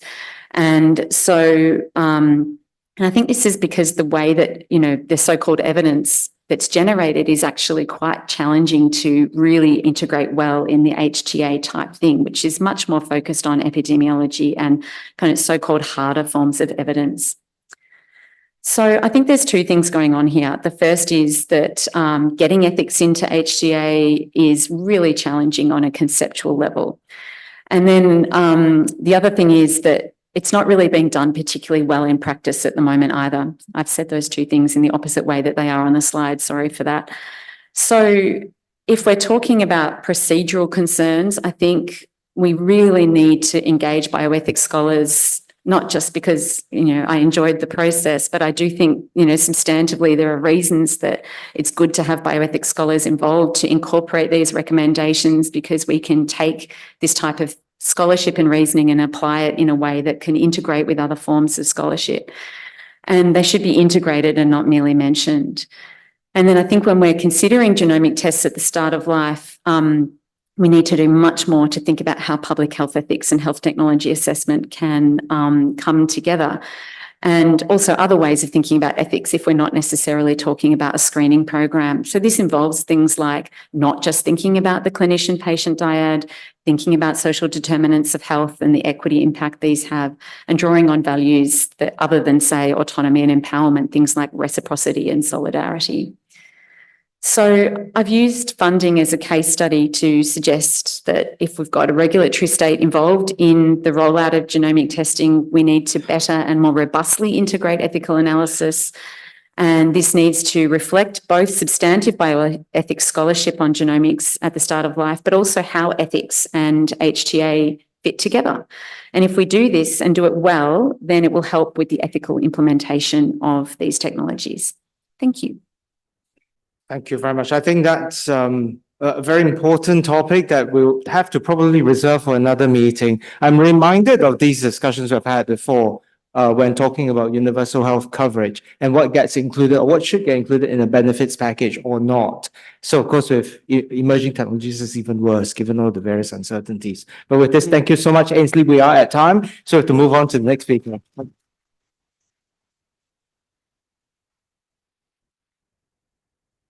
So for our next speaker, we're going to touch on a point that Father Joseph Tham mentioned. So there is going to be a Confucian perspective on the application of reproductive technology and what this perhaps could mean in that particular paradigm. So very delighted to welcome Professor Yonghui Ma.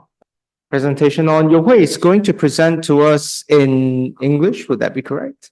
Yes. Okay, yeah, thank you. Thank you very much, Professor Hao. And it's a great honor and pleasure to be here. What a surprise. I saw that I'm the last speaker for today, so I was a bit relaxed there. Okay, I wanted to talk about a Confucian reflection on the new reproductive model of ROPA, reception of oocytes from the partner. And this is the outline of my presentation. First, I will introduce the background, and then what is ROPA, why it's unique comparing with other reproductive methods. And I'm going to introduce a real case in Xiamen about 2 or 3 years ago. And then I'm going to examine the moral legitimacy of ROPA from the bioethical principles, as Ainsley just mentioned, the 4 principles. And then I will focus on the Confucian ethics on ROPA, mainly from these 4 aspects: Confucian views on reproduction and the Confucian views on homosexuality, filial piety and same-sex procreation, and Confucian patriarchy and biological ties. And then the conclusion. An increasing number of countries are legalizing same-sex marriage and allowing assisted reproductive technology such as ROPA, reception of oocytes from partner, for same-sex couples.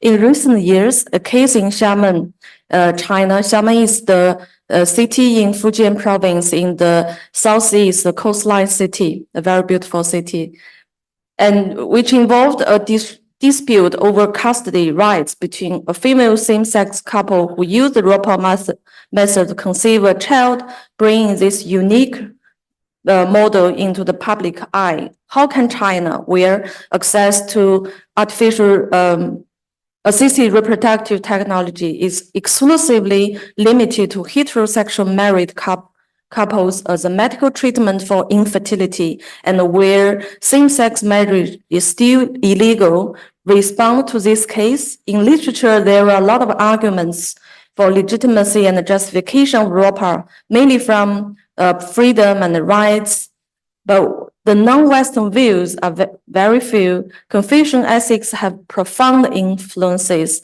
on the Chinese people's views on reproduction and the family. This paper will analyze the relevant ethical issues based on Confucian views of filial piety, naturalness, and the concept of family. And finally, I'm going to propose the idea of the doctrine of the mean as a solution to reconcile the compatibility between ROPA and the Confucian ethics. I don't want to go into details about the factual about regulation of ART and access to it by LGBTQ community globally. And at the moment, China doesn't recognize same-sex marriage or civil partnership. Actually, the former Ministry of Health partially removed homosexuality from its list of mental disease in 2001. And the society is gradually coming to tolerate these queer citizens, but ART is still limited to married heterosexual couples only.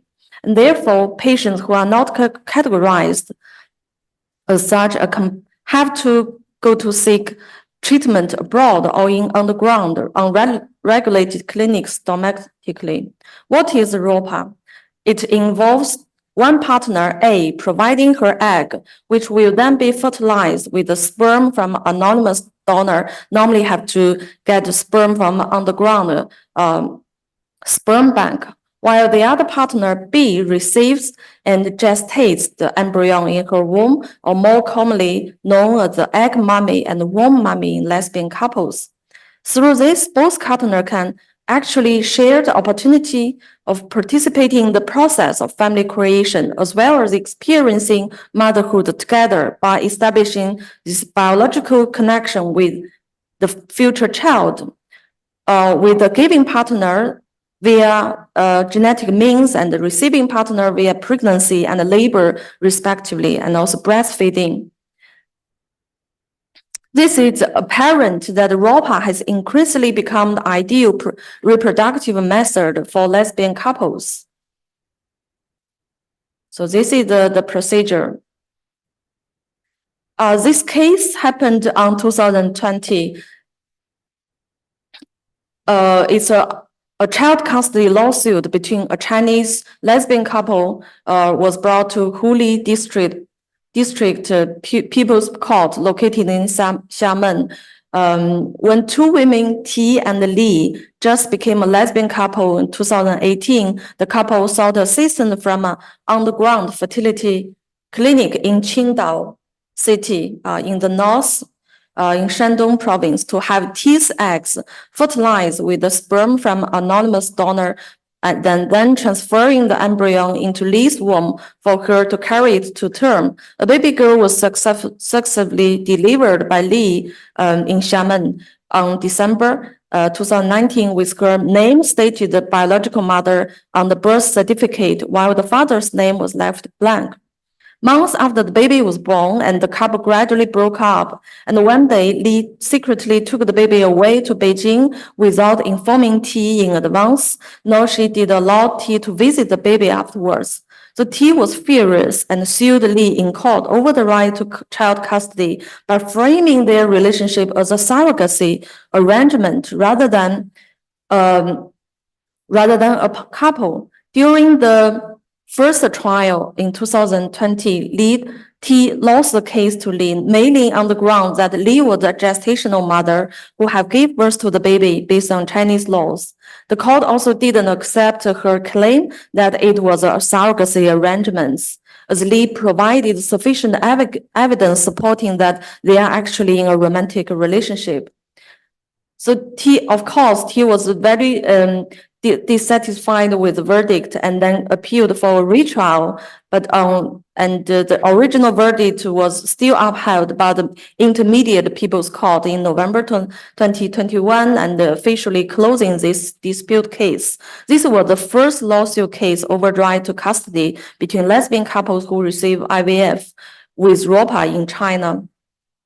The ROPA is quite unique when you compare this with other ART methods, such as the IVF, ET, in vitro fertilization, embryo transfer. These were traditionally used for infertile heterosexual couples, and donor insemination and gestational surrogacy for the following reasons. Firstly, the individuals involved in the ROPA model typically do not have medical indication for undergoing IVF.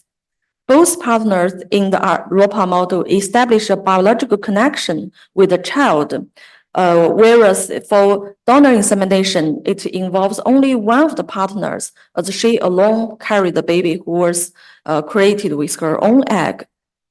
And thirdly, both partners in the ROPA model wanted to be mothers of the child, whereas in the case of surrogacy, the intended mother or the egg provider and the surrogate mother are neither romantically involved with one another, nor do the latter intend to raise the child with the former. So from the four principles, ROPA is morally justified, obviously, because it fulfill their pursuing the rights of procreation and autonomy, both of which are basic human rights that should be guaranteed for every individual, regardless of their marital status. On the one hand, it's no doubt beneficial for those couples to utilize ROPA, since This type of ART offers the biggest opportunity for both partners to participate in the process of creating a family together, not only expanding the current reproductive options available, but more importantly, maximizing the possibility of realizing their rights to procreation. And on the other hand, the risk carried by ROPA is no different than any other kinds of ART. For lesbian couples who choose ROPA, the giving partner risk facing ovarian hyperstimulation or other possible complications, but there's no difference with the heterosexual couples. At the same time, since both partners are mostly fertile and are eligible to switch their positions in terms of giving and receiving, this reproductive potential of lesbian couples is positively higher than the heterosexual ones. We know that Confucian views on reproduction are an important part of Confucian philosophy and have profound implications for China's current reproductive culture. Although there is no systematic, excuse me, on this subject, but we can get the thoughts and the views from Mencius, Confucius, and other scholars in preaching Confucianism. Firstly, Confucianism strongly encouraged reproduction, and secondly, the naturalness of life and the natural legitimacy of the family.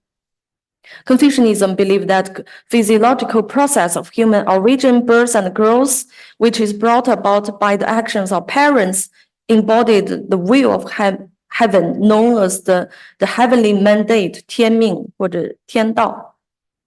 According to Confucianism, it is only natural and reasonable for men and women to form a marital union, as it is the only legitimate ways to continue life. And thirdly, there are the 3 bonds and 5 virtues, the superiority of men over women, and the supreme authority of fathers in reproduction. The 3 bonds are between father and son, ruler and subject, and husband and wife. Paternal authority has 2 aspects in Confucianism. On the one hand, it's related to economy, such as determining blood relations, family lineage, family property. And on the other hand, it is related to rituals, the continuity of family filial piety. Fourthly, Confucianism places family blood relations in a fundamental position. So Confucianism construction of a triadic view of reproduction, namely the inseparability and the indispensability of heterosexuality, marriage, and reproduction. So a Confucian approved model of marriage and reproduction requires 3 elements. Firstly, only heterosexual couples within marriage have the right to reproduce. Secondly, heterosexual marriage must involve reproduction, and reproduction must occur within heterosexual marriage. Finally, the legitimacy of a child is from the father. So it is evident that ROPA model occurring between same-sex individuals without a legal marriage and lacking the presence of a father completely violates all requirements of the Confucian model of marriage and reproduction. And then I'm going into more details about this. And first, we must talk about this issue of homosexuality in China. As I mentioned earlier, in 2001, the 3rd edition of the Chinese classification of diagnostic criteria of mental disorders issued, is seemingly removing homosexuality from the categorization. But it's actually, it's not that easy. It's not because it classifies two types of homosexuality. The first, self-harmonious homosexuality, was no longer a mental disorder. However, the self-unharmonious homosexuality still is a mental disorder, placing it in the category requiring medical treatment. But people's attitudes towards homosexual community have gradually become more tolerant, and China does not have any marriage laws to protect the right of homosexuals, but culturally, getting married and producing offspring is still a social and family obligation. So Chinese, as MSM often marry to conceal their homosexuality and to deal with their parents' expectations. This creates 同妻. These are the women who married, the heterosexual women who marry as MSM. How Confucianism views homosexuality and same-sex marriage. Confucian holds a tolerant and even sympathetic attitudes towards homosexuality, considering it as a certain deviation that should be treated fairly. Homosexuality actually if you look at the ancient old times of Chinese history, it's used to be quite prevalent, especially among the noble, higher, upper class people. It is recorded that during the Ming and Qing dynasties in Fujian province, male homosexuality was surprisingly prevalent. The society held a relatively stable and neutral opposition to homosexuality. And Confucian scholar Zhang Xianglong wrote, Confucian attributes the occurrence of homosexual to the potential outcome or process of yin and yang, a certain deviation with natural causes, but not a thing. So homosexual should be treated fairly. However, Confucianism believed in the generation of yin and yang and its ethical view of the way of heaven similarly do not recognize the legitimate and legal status of homosexuality.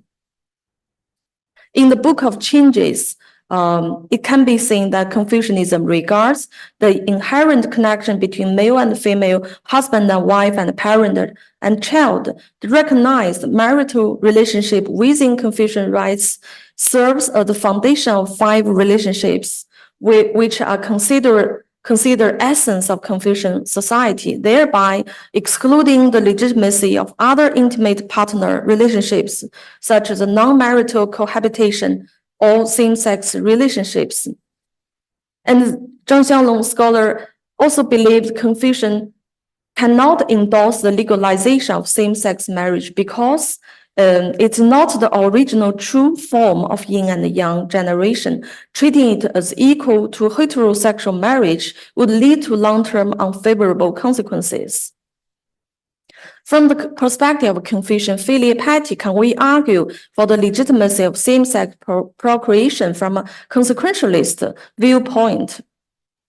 We know that filial piety is a high value in Confucianism. Confucius said there's no greater act than the birth of child to parents. Mencius stated there are 3 unfilial acts, and having no offspring the greatest. In reality, in Confucianism, procreation is considered the embodiment of family continuity and the expression of family values. From the perspective of Confucian filial piety, same-sex couples can use this technology means to procreate and express their respect for the family ancestors and desire to carry on the family legacy. But same-sex procreation still faces challenges from the family ethics. Firstly, the division of roles between parents is crucial in Confucian ethics. Because within the Confucian family, there are the father and mother have hierarchical and differentiated rules. The father-son bond refers to the father's position and role in the family and the core of parental role division. The father is considered the true head of the family, and the mother is subordinate to the father. And therefore, same-sex couples may not conform to this traditional gender role division. The deviation from the overall yin and yang biological attributes can still lead to role and identity confusion. And secondly, Confucian family ethics emphasize parents' moral and cultural education of their children, including teaching them how to conduct themselves. Some argue that same-sex families differ from the traditional Confucian family model in terms of educating children, shaping gender roles, and dividing parents' roles. For example, children may face discrimination, loneliness, and lack the love and care of biological parents. But this viewpoint had actually been refuted by an increasing number of empirical research findings. Studies indicate that children raised in same-sex families do not significantly differ from children raised in heterosexual families in terms of intelligence, social skills, and emotional well-being and gender identity. Does the unique redistribution of biological relationship offered by the ROPA model increase its value? Does it receive favor from Confucianism, which values blood ties? Some scholars argue that biological connections have value because they have inherent significance related to the role of the family history in personal identity, but some others think the increased biological ties, which ROPA allows for, do not have any particular value besides satisfaction of a legitimate wish, because there is no intrinsic value in a biological tie between parents and the children. From Confucian perspective, which emphasize blood ties and paternal authority, the ROPA model certainly has its intrinsic value. But Confucian society is fundamentally based on paternal authority and patrilineal lineage, requiring procreation to take place within the context of hetero marriage, which construct a family lineage based on paternal authority. That implicitly denies the legitimacy of procreation without a clear father. All right, so here we can conclusion.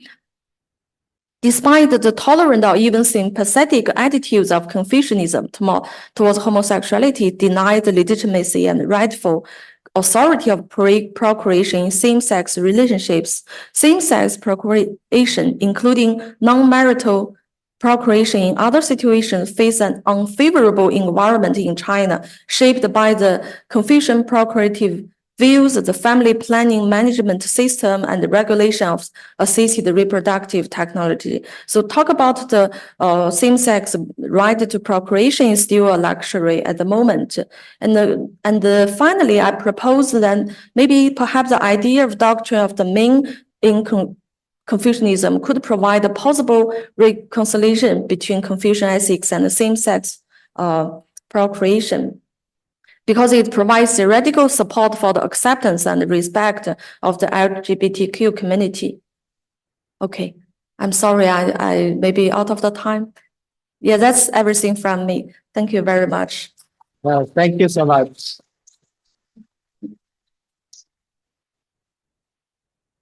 Thank you so much, Mr. Ma. Very pertinent topic here. So I think there's some not just interesting, but also important points to pick up on. I was just thinking in terms of how prevalent Confucian ideals and ideas are, still are, or perhaps less so in today's society, and whether, as it appears to be suggested in your talk, it could go both ways, right? Potentially a barrier to accessing an important technology that could harmonize the differences, or perhaps it could continue to be a barrier, as you have suggested, in terms of the way that we think about how law should be implemented. So we're going to commence with our final two sessions. We're delighted to welcome long-term partner of CMEL PhD Foundation, because Pete is the new director of PhD Foundation, and we're delighted to establish links. In fact, we've had relatively regular meetings, isn't it, between ourselves, and so it's wonderful to learn of some of the ongoing work as well as prospective work of PhD Foundation, all extremely cutting edge. So very keen to hear about Pete's views on this very important area. Pete was previously with the Nuffield Council on Bioethics. I do wonder whether you make references to some of your previous work. You may well, and we'll be all very keen to hear. So with this, warm welcome, and the floor is yours, Pete. Thank you. Okay, thank you very much. I'd like to thank Calvin very much for this invitation, and for CMEL for hosting us in this wonderful building. And I'd also like to thank the Wing Foundation, who've very kindly supported our association with CMEL for a number of years now. My opening slide says that I'm from the PhD Foundation, and indeed I am. But as Calvin said, I'm the new director of PhD. And I'm going to talk today about some work that stretches way back. I mean, when I saw the blurb for the proposal for the conference, I was quite pleased that you wanted to look at the notion of the regulatory state, and in particular the contribution of law and bioethics and their interaction. And I feel, so what I want to do is draw on my experience as, in effect, an agent of the regulatory state over the last 20 or so years in the UK. So this was very much from the perspective of somebody who has been involved in some of the developments that I'm going to be talking about. I'm going to speak about two technologies, and in deference to my colleagues over there, I will make one joke towards the end of the presentation. The two technologies are ones that you've already heard about today, mitochondrial donation and genome editing, heritable human genome editing specifically. The joke will come towards the end of the presentation. It's one that I've actually made before, and it went down very well in an audience of native French speakers. So I'm going to channel the British stand-up comic Stuart Lee, whose strategy is to blame his audience if they don't find his humour funny. So I'm going to start, as I'm bound to, I think, with the Warnock report, the report of the Committee of Inquiry into Human Fertilisation and Embryology in 1984, which is not the first place where limits governing assisted conception were articulated, but it's perhaps one of the first where they were elevated to principles of public policy. This is a quotation from the foreword to the report, where Warnock talks about the discovery that there is a need for limits. What she says in particular is that in the evidence, people generally want some principles or other to govern the development of the use of the techniques they're discussing. And then she makes the move to turn this empirical discovery into an observation about morality in general, in fact, about the transcendental ground of all possible morality, by saying this is not simply a mere whim or fancy, but the very existence of morality depends on it. So a society in which anything goes, as Warnock says, is not in any way to be regarded as a moral society. But while having limits is indispensable, the setting of limits, I think, is contingent on a historical process and on the process of evolving norms that I wanted to try and describe in this presentation.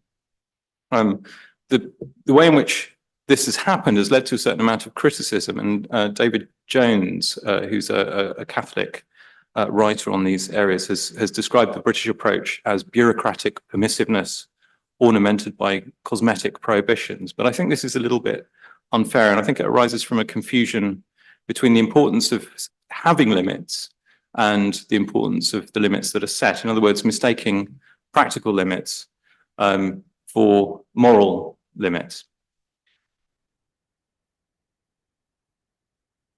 The conclusions of the Warnock report led to the passing of an Act of Parliament, the Human Fertilisation and Embryology Act in 1990, about which I think you've already heard today. And this is the act within which I worked as an official in my early career responsible for regulatory policy around human embryo research and assisted conception. This is a clean version of the act. My original copy is so dog-eared that I daren't take a picture of it or show it to you.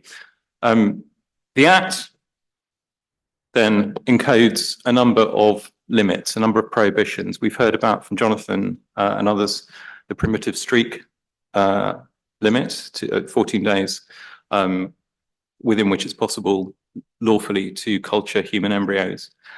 There is a limit on cell reconstruction, which was thought at the time to prohibit human reproductive cloning, although it was supplemented in 2001 by the Human Reproductive Cloning Act because it failed to recognize the technique of cell nuclear replacement as it was applied to eggs rather than to embryos. But I think, in a sense, it was because this is drafted the way it was because the thing that was uppermost in the minds of the drafters was really a concern, or at least to address a concern about the use of human embryos, and less attention was paid to gametes. And at the bottom, there is a limit, which is a limit to what can lawfully be authorized by license on altering the genetic structure of any cell while it forms part of an embryo. The reason why that's a licensing limitation is because it occurs in Schedule 2, which is about licenses for treatment. And clearly those kinds of activities were to be permitted in the context of research, but not for treatment. So they weren't outlawed or prohibited on the face of the legislation. The first of the technologies that I want to talk about is mitochondrial donation. I'm going to assume that it's not necessary in this audience to describe function of mitochondria or the inheritance pattern of mitochondrial disease or the procedures that are involved in mitochondrial donation. The prospect of reconstructing a cell in order to exclude mutated mitochondria that would cause disease, I think was discussed since about the mid-1990s. I'm looking at Robin for a nod, but he's not giving me one there. And it certainly came up, as I remember, in the discussions around the human fertilization and embryology research purposes regulations, which were effectively to permit an extension of stem cell research in 2001. And it was certainly on the agenda of the HFEA Scientific Advances Group since about 2003, certainly before I moved on from there. But it was a real enough prospect in 2008 when the Act for Parliament was last actually thoroughly revised for there to be a regulation-making power inserted into the Act. And this is, oops, the power set out here in subsection 5 of new section 3ZA that allows an egg or an embryo that is reconstructed in a way that involves that involves mitochondrial donation, anyway, put it that way, to be a permitted egg or permitted embryo and therefore used in treatment. And this is, I think it's important to note, a long time before there was any real public debate about mitochondrial donation, although there had been a lot of debate around therapeutic and reproductive cloning in the context of the 2001 regulations and in the wake of the 1997 creation of the Dolly the cloned sheep up in Scotland. But I think in 2008, when this new Act of Parliament was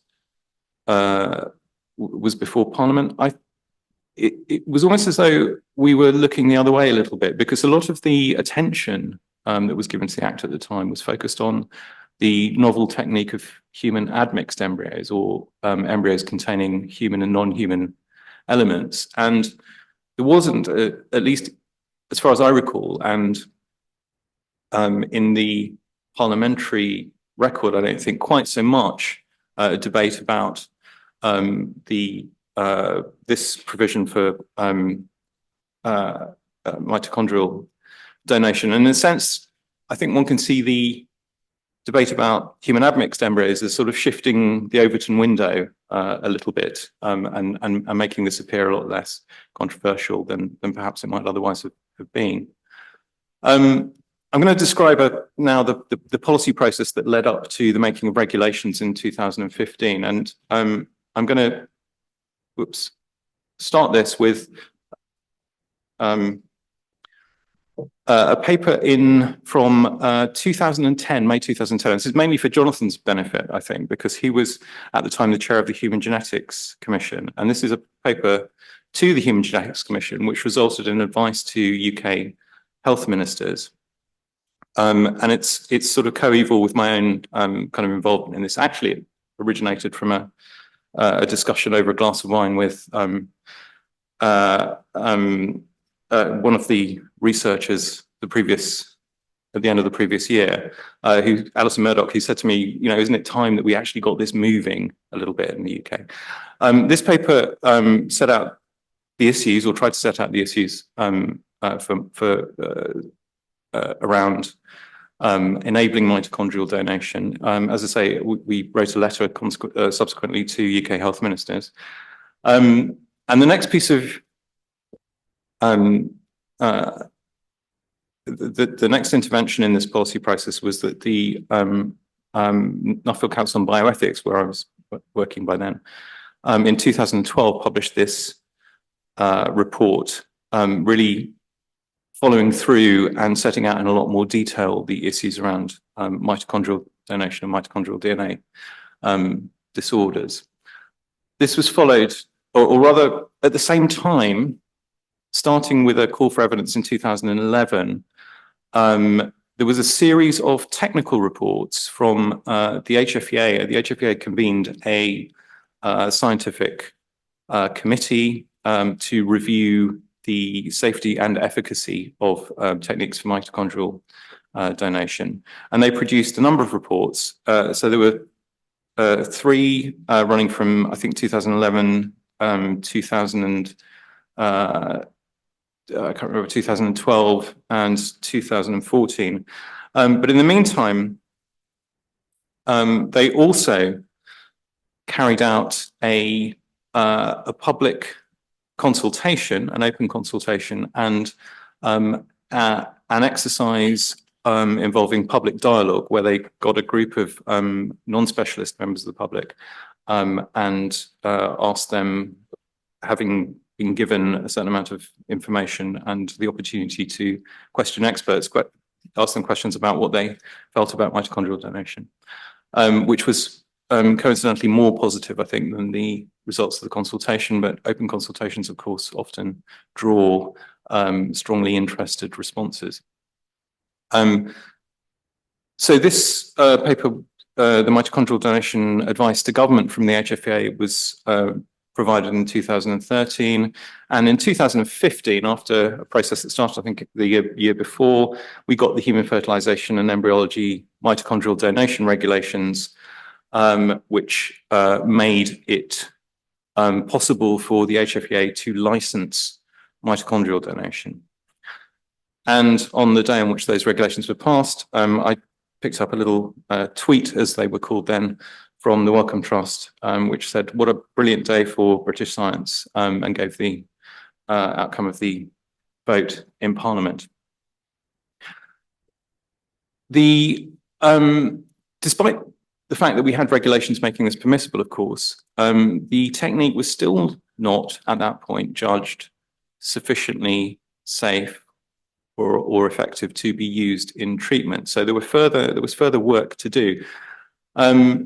But this is just picking up something that I think Catherine in her presentation drew attention to earlier today, a case in which the reflection, the provision for the techniques was already ahead of the science in this respect.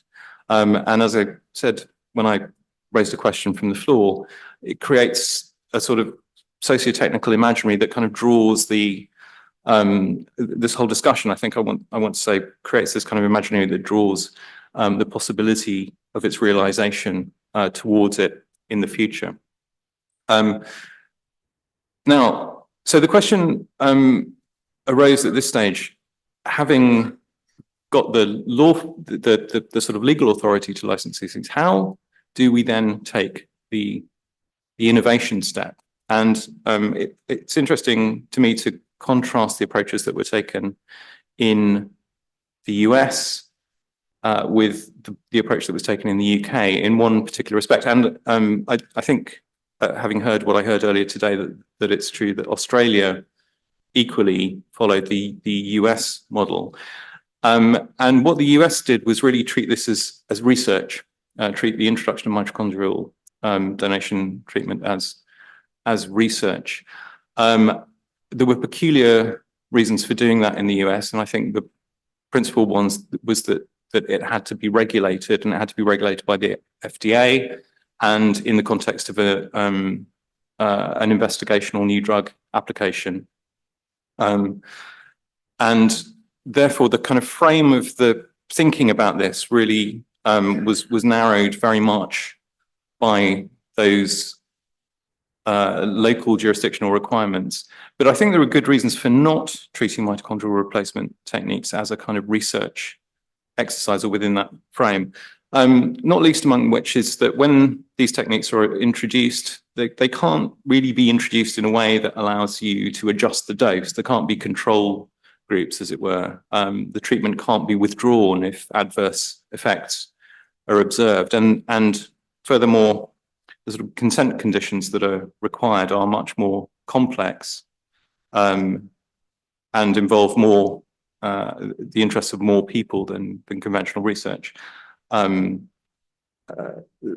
situation in conventional research, and therefore institutional review boards, which were the bodies that would have been charged with authorizing this, are really not equipped to deal with the issues that they're required to deal with in those circumstances. In the UK, we had to, but we did, in any case, take a very different approach. The UK, rather than treating this as something that should be addressed within the context of research, recognized that this was a treatment from the beginning. And I'm just kind of picking up something that Jonathan said in his lecture yesterday evening about how we deal with innovation as treatment. And within the context of the UK's dedicated regulatory system that is capable, I think, of responding a little bit more to the multiple sort of clinical, moral, social dimensions of assisted conception, which doesn't really exist in the US in the same way. This became a question about whether or not, when the moment is appropriate to introduce this into treatment. And it was introduced in treatment in a very particular way. It assumes here that there is a balance to be struck between using the technique. Sorry, I'm go back there. The bit that's highlighted in this excerpt from the fourth and final report of the technical advisory body that the HFEA established, that there is a balance to be struck between using the technique and taking an alternative course that does not involve using the technique.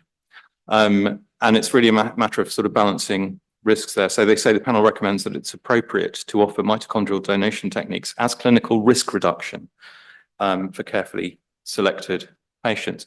Now, interestingly, in fact, there were, I think, probably more reasons, more specific reasons to consider further research into the risks involved in the 2016 report than there probably were in the 2014 report as a result of research that had been published in between around mitochondrial reversion.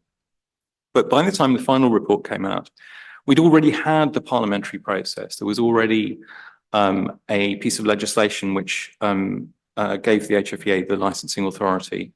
And there had also all been an extensive public discussion. There'd been a lot of stuff in the press. There'd been the public engagement exercises carried out by the HFEA and others.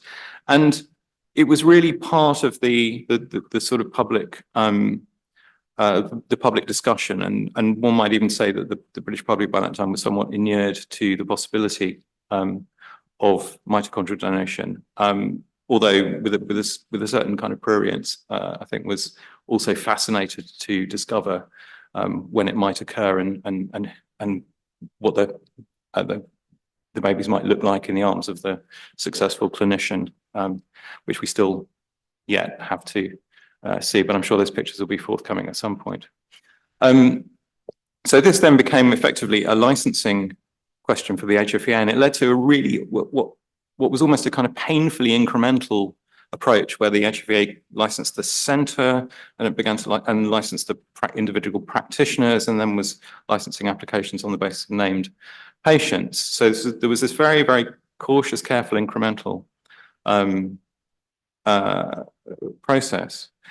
But what I want to ask is what was the risk that mitochondrial donation was supposed to address being balanced against? And Bernadette, I think, made this point in her presentation earlier, that on its face, the risk is not an imminent one. It's not a risk that would happen anyway. It's one that results from a set of voluntary actions that are undertaken by the prospective parents. No one, after all, needs to be born. So the treatment as a whole was, in a sense, framed by the privileging of reproductive autonomy that had been in place at least since Warnock, and was not part of the debates in 2008 or 2015 in any serious or conspicuous way. Now, so if one just kind of works through this and asks what actually is at stake here, then you can follow this logic and say, okay, this situation, the necessary condition is that this comes about because people seeking treatment want to have a child in the first place, and they want the child that they have to be a child that's genetically related to them. And if that weren't a condition, then of course the pre-established likelihood of the child having a genetic condition would disappear, or at least change in some way. And then furthermore, they want the child they have not to have a condition at which it's at risk of inheriting from its progenitors, or because this means effectively the same thing at a genetic or genomic level, they want the child to have a specified characteristic that it might not otherwise have if it were conceived naturally by its progenitors. So I think this has the consequence in some ways of removing, to a certain extent, or diminishing the professional responsibility of clinicians for thinking through what they're doing. I'm not saying this is a bad reason, but it almost, and this is implicit, I think, in the conclusions of the fourth report, is it almost treats clinicians as though they are instruments of their patient's will. And if one takes that approach and to a certain extent diminishes the significance of a very vexed and contested provision in the original Act, Section 13.5, which requires clinicians to have regard to the welfare of the child that may be born as a result of treatment services. If that is taken more seriously, taking that innovation step where there is a known possibility of an iatrogenic risk from the condition begins to look a little bit impossible.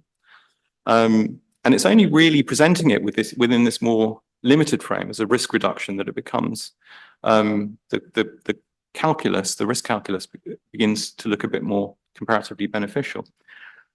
I think there are good reasons for having taken this approach, and they may be very closely connected with the difficulty of denying people opportunities for reproduction.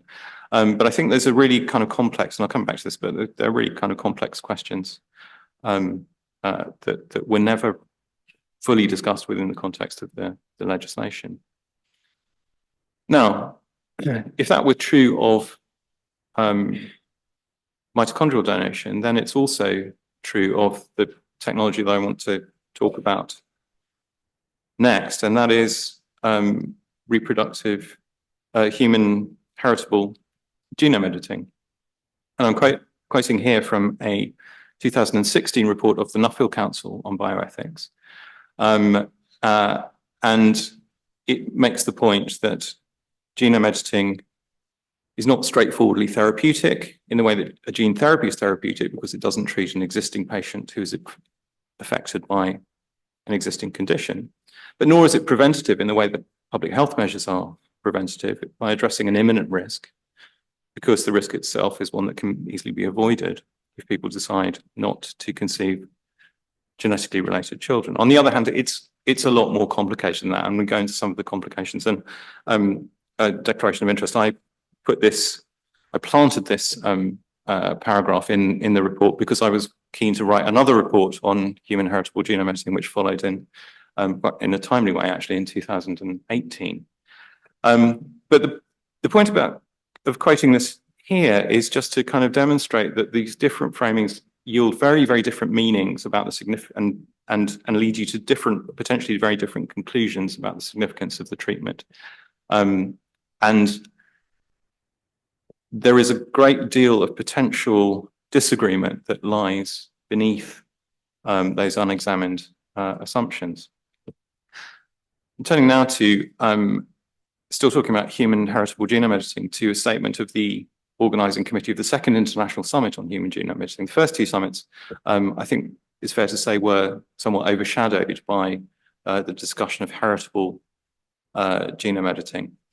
And both of them committed what I regard as what I would call the therapeutic fallacy, which is reasoning that simply because something involves a medical procedure, it has a medical aim.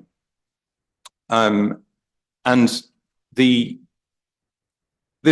fallacy really has led to the supposition that the best case for innovation by using heritable genome editing must be found where there is a compelling medical need and an absence of reasonable alternatives.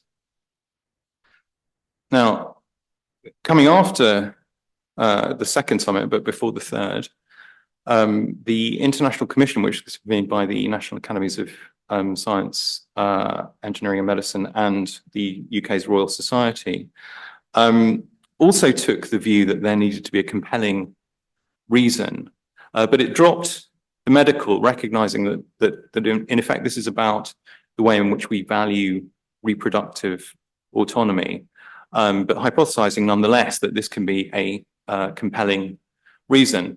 But actually, again, as a technical report, what it does, like most of the HVA reports, is that it brackets out those questions, and it places the whole discussion within a kind of subjunctive mood. So it discusses this as if it were permissible, but without saying that it is actually morally permissible in that way. I can't see the timer, so I've no idea how long I've been going, Calvin, am I? So a couple of more slides. So this medical model, again, gets played through into some further work. So this is a UK citizens jury just last year, 2022. We talked about the importance in the UK context of bringing in citizens juries and public dialogue as part of the policy process. And once again, this is not a kind of universal, but it was very clear that some of the jurors reframed the prospect of heritable human genetic genome editing as a form of treatment for genetic disease. And interestingly, whilst their views were nuanced and complex, and the discussions lasted over 4 days, so how could they be otherwise? Their conclusion through a process of polling at the end was that the majority, by 17 to 4, thought the government should consider changing the law to allow intentional genome editing of human embryos for, again, serious conditions. But what I want to point out, though, is that if one wants to treat the prospect of heritable human genome editing as a medical technology, then the only proper way to think about that in a way that it makes sense is within the discourse on public health. In other words, if it's framed as a question of managing what are, by hypothesis, ungovernable individual reproductive behaviors, This is a quotation from a paper that I'm very, very fond of at the moment by a guy called Sir Geoffrey Vickers. It's from a talk he gave in 1957. The talk was called "What Sets the Goals of Public Health?" And he says, "I believe the history of public health might well be written as a record of successive redefinings of the unacceptable." But he was a systems thinker, and he was very whilst he was talking to a public health audience, he didn't just want to imply that it was about making intolerable those hard and oppressive conditions that we previously had to put up with, but he also recognized that we might have to come to accept some things that previously we had found intolerable in order to obtain the benefits that we value.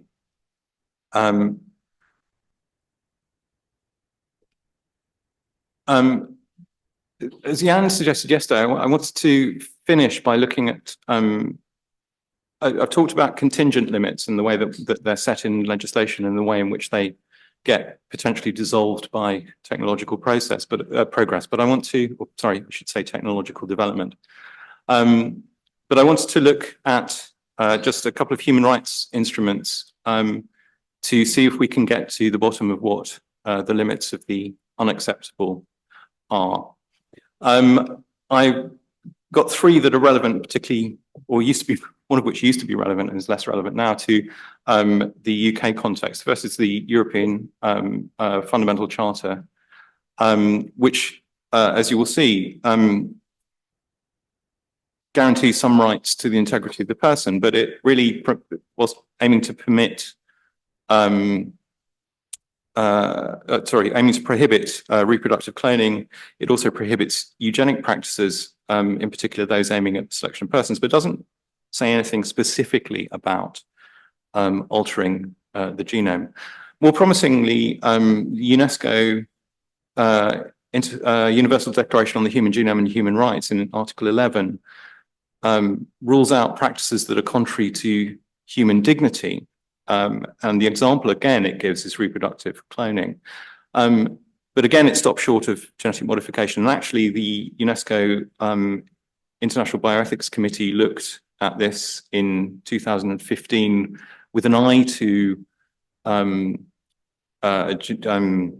heritable genome editing, and did not conclude at that point that it was contrary to human dignity, although they did stipulate that individual countries should not go it alone by innovating in this area.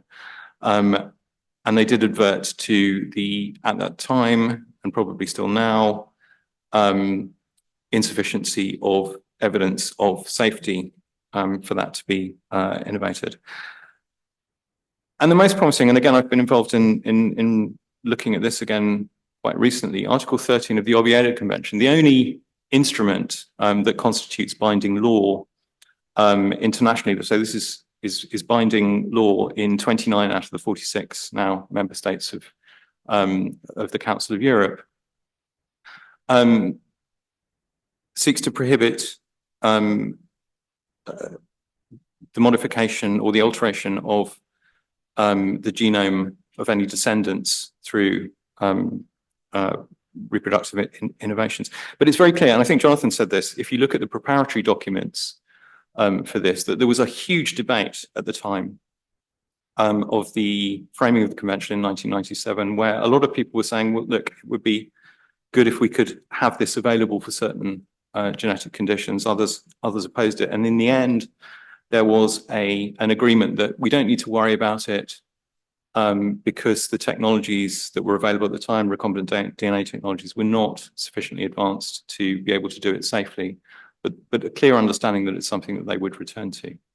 But my point really is this, that rather than expressing a categorical moral consensus, what is often passed off as an international agreement to prohibit intergenerational genome modification should instead be seen rather as a sort of prudential or temporizing measure that depends on the state of the science at the time and the state of the technology. And on the other hand, the consensus that did exist regarding the mischief to be avoided did not entail an agreement to prohibit intergenerational genome editing, for example, to avoid the transmission of heritable diseases. So the idea that there is an international consensus on this is, as we say in English, a canard.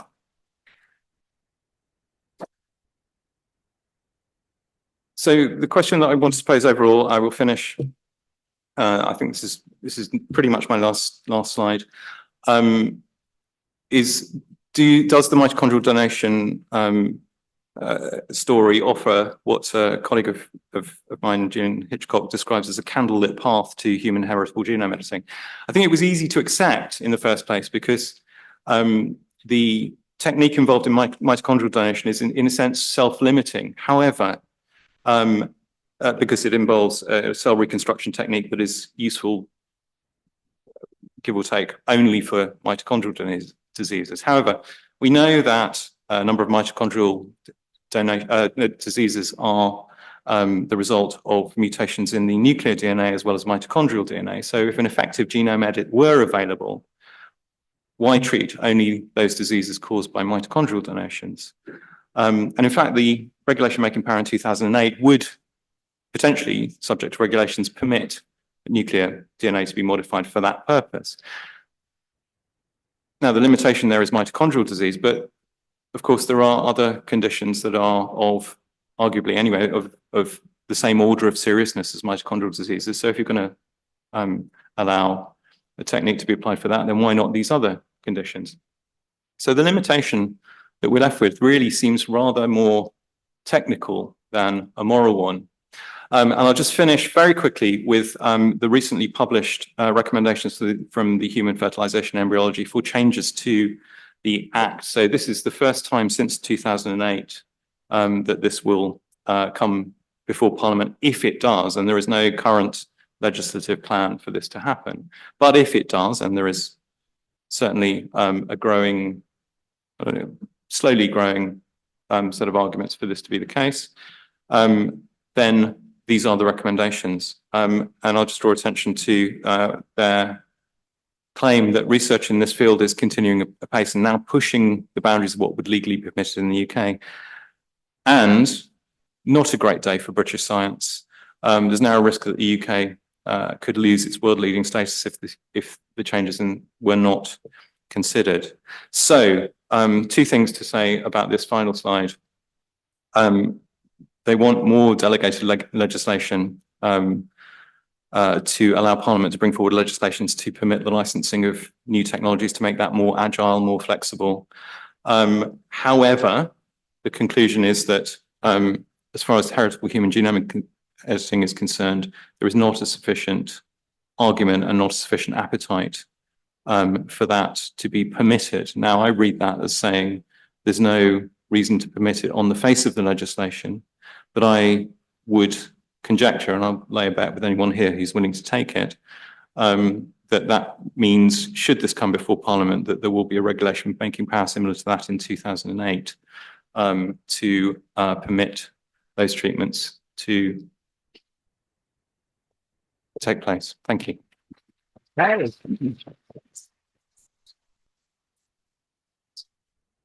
Thank you very much, Dr. Thank you again. So for our final presentation of the day, we do have our colleague joining us via Zoom. Are we able to see if Sarah is with us?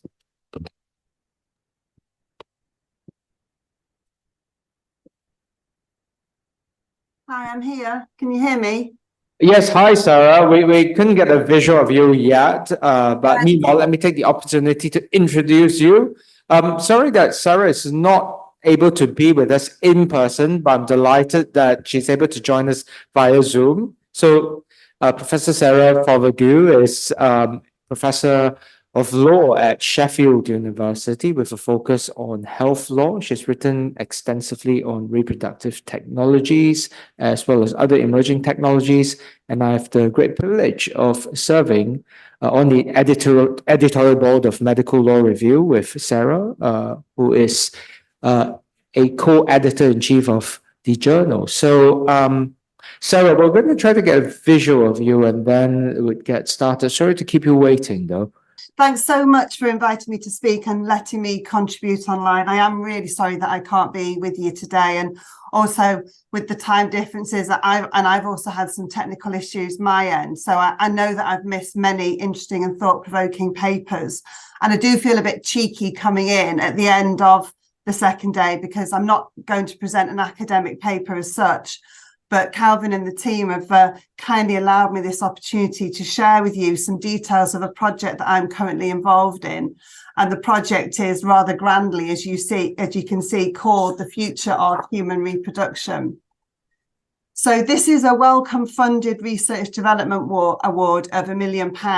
And in the project, we're undertaking interdisciplinary research to explore cultural, social, ethical and legal challenges emerging from biotechnological advances, which may change the possibilities for human reproduction. And before I say anything more about the project, I'm just going to say a few things about the award itself. So the award from Wellcome was a new scheme which was deliberately aimed at funding innovative, interdisciplinary and risky research that sets new agendas in the humanities, social sciences and bioethics.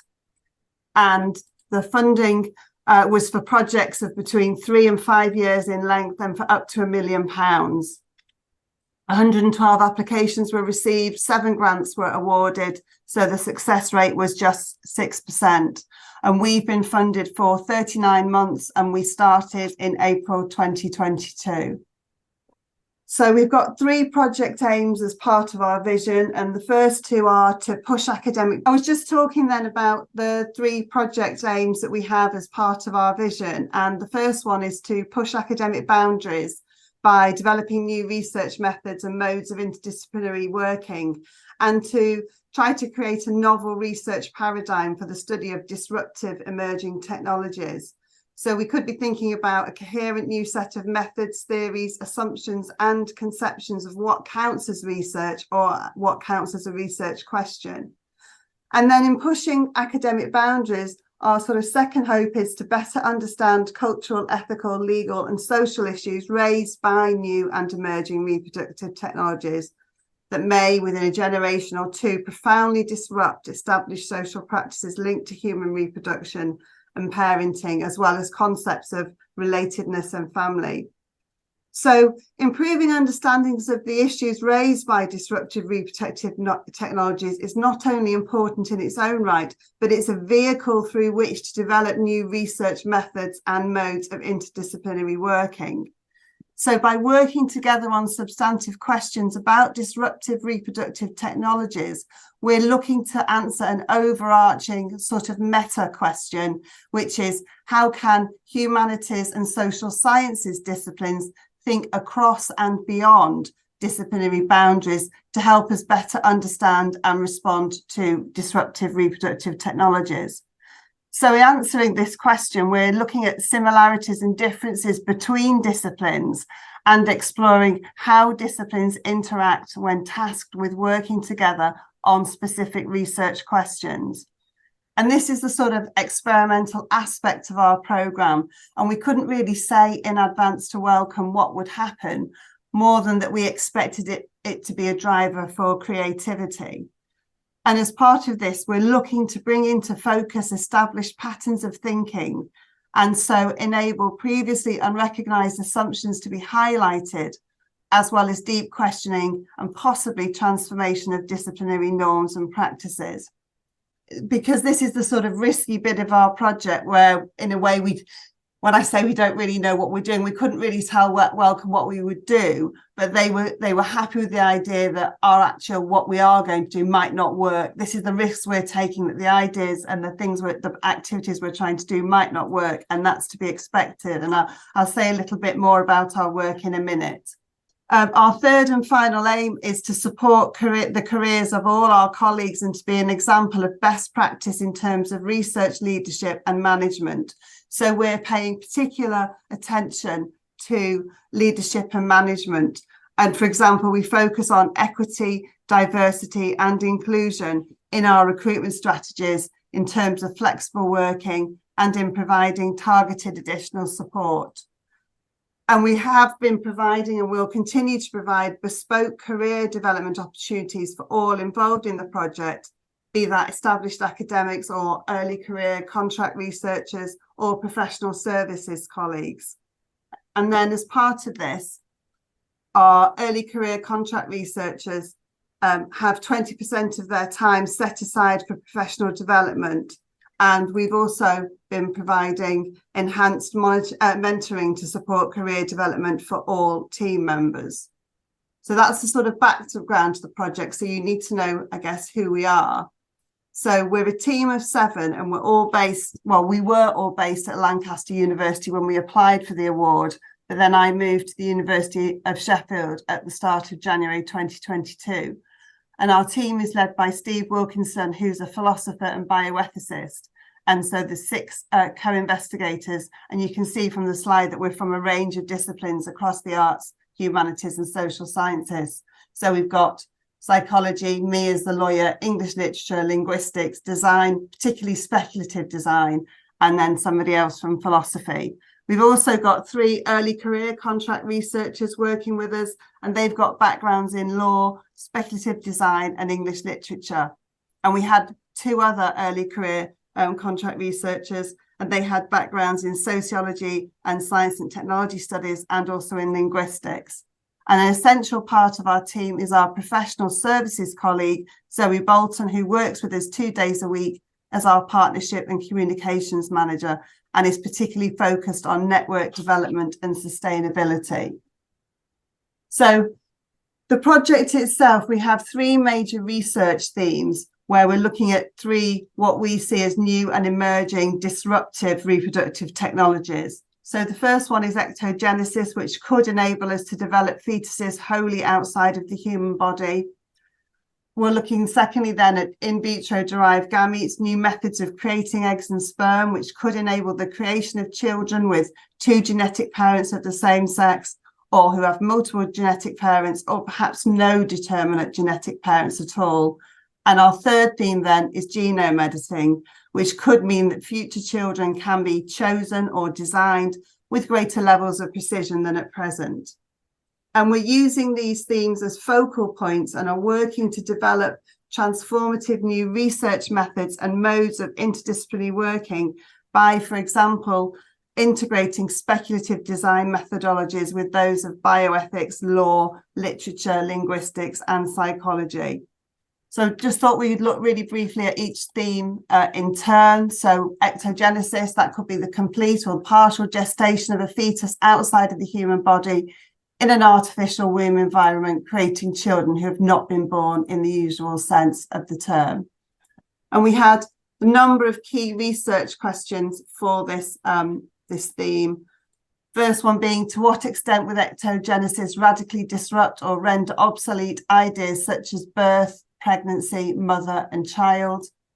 What will be the legal and or moral status of the entity transferred to the artificial womb environment? And to what extent will ectogenesis alter prevailing social norms governing personal and sexual relationships? Now, while these have started out as our questions, one thing that's become clear as we've been working together in our interdisciplinary group is that the questions that might be of interest or might seem perhaps obvious to lawyers and bioethicists who quite commonly work together, these aren't necessarily the same questions which are asked by speculative designers or psychologists or linguists, for example. So these starting questions might not necessarily be the ones that we end up exploring or trying to answer, but they've been a useful framework or a good place to start. So in vitro derived gametes, then the idea of them being used to create embryos from artificial eggs and sperm. So as I said before, opening up the possibility of same-sex, multiplex or singular genetic parenting.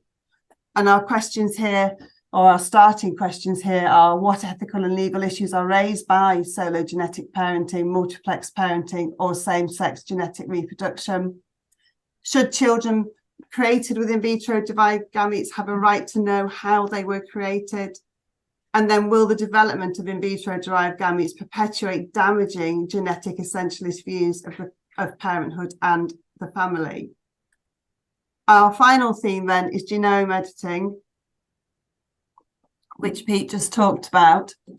And here we're talking about a type of genetic engineering that enables changes to the DNA of organisms, could lead to children being chosen or designed with far greater levels of precision than at present. And our starting questions here are, how can we best factor in the interests and rights of future generations to discussions of ethics and policy? Will reproductive genome editing fundamentally alter human societies, as is often suggested in dystopian science fiction depictions of these technologies? And how will the development of genome editing technologies impact the lives of people living with genetic disorders? So I thought you might want to hear about give you a sense of what our progress has been so far. So just a snapshot then of the type of things that we have done and are doing. And the first one is a sort of externally, so working with others outside of the group. We're working with the Nuffield Council on Bioethics on a policy briefing note on in vitro derived gametes, and this will be published early next year. And the policy note came on from a workshop with relevant experts that we organised during summer of 2023. And we've also held workshops with experts in the field of ectogenesis, predominantly those working in bioethics and law. And we were there in those workshops, we were sort of doing a state-of-the-art fact-finding and scoping.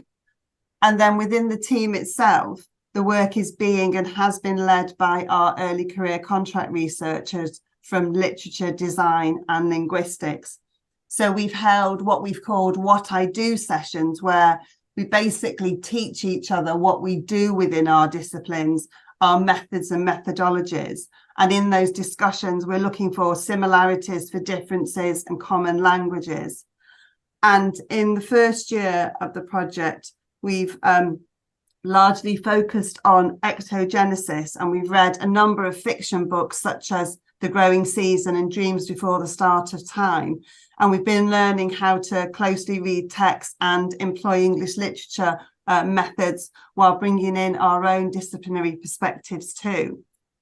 We've also held speculative design workshops where we each had to write an imaginary abstract for an imaginary conference, which was quite an odd thing to do, get your head around writing something that will never happen.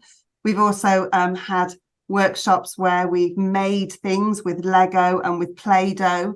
Again, we were looking at ectogenesis, and then we went on to design particular artifacts about ectogenesis that we then displayed at the ESRC's Festival of Social Sciences at Lancaster University in October 2023. So a number of us have made posters, or somebody made a website about ectogenesis, imaginary ideas of what the future might be like if we had ectogenesis. And then in terms of linguistics, we've worked on analysing the comments on the Ectolife and Lamb in the Bag videos that some of you might have seen on YouTube. And we've analysed these using corpus linguistics techniques.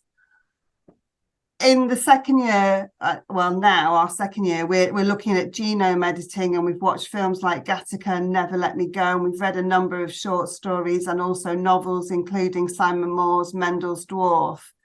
And we're hoping that our work using linguistics and English literature methods and methodologies will be presented in a special issue of a journal that specialises in cultural studies, critical theory and philosophy.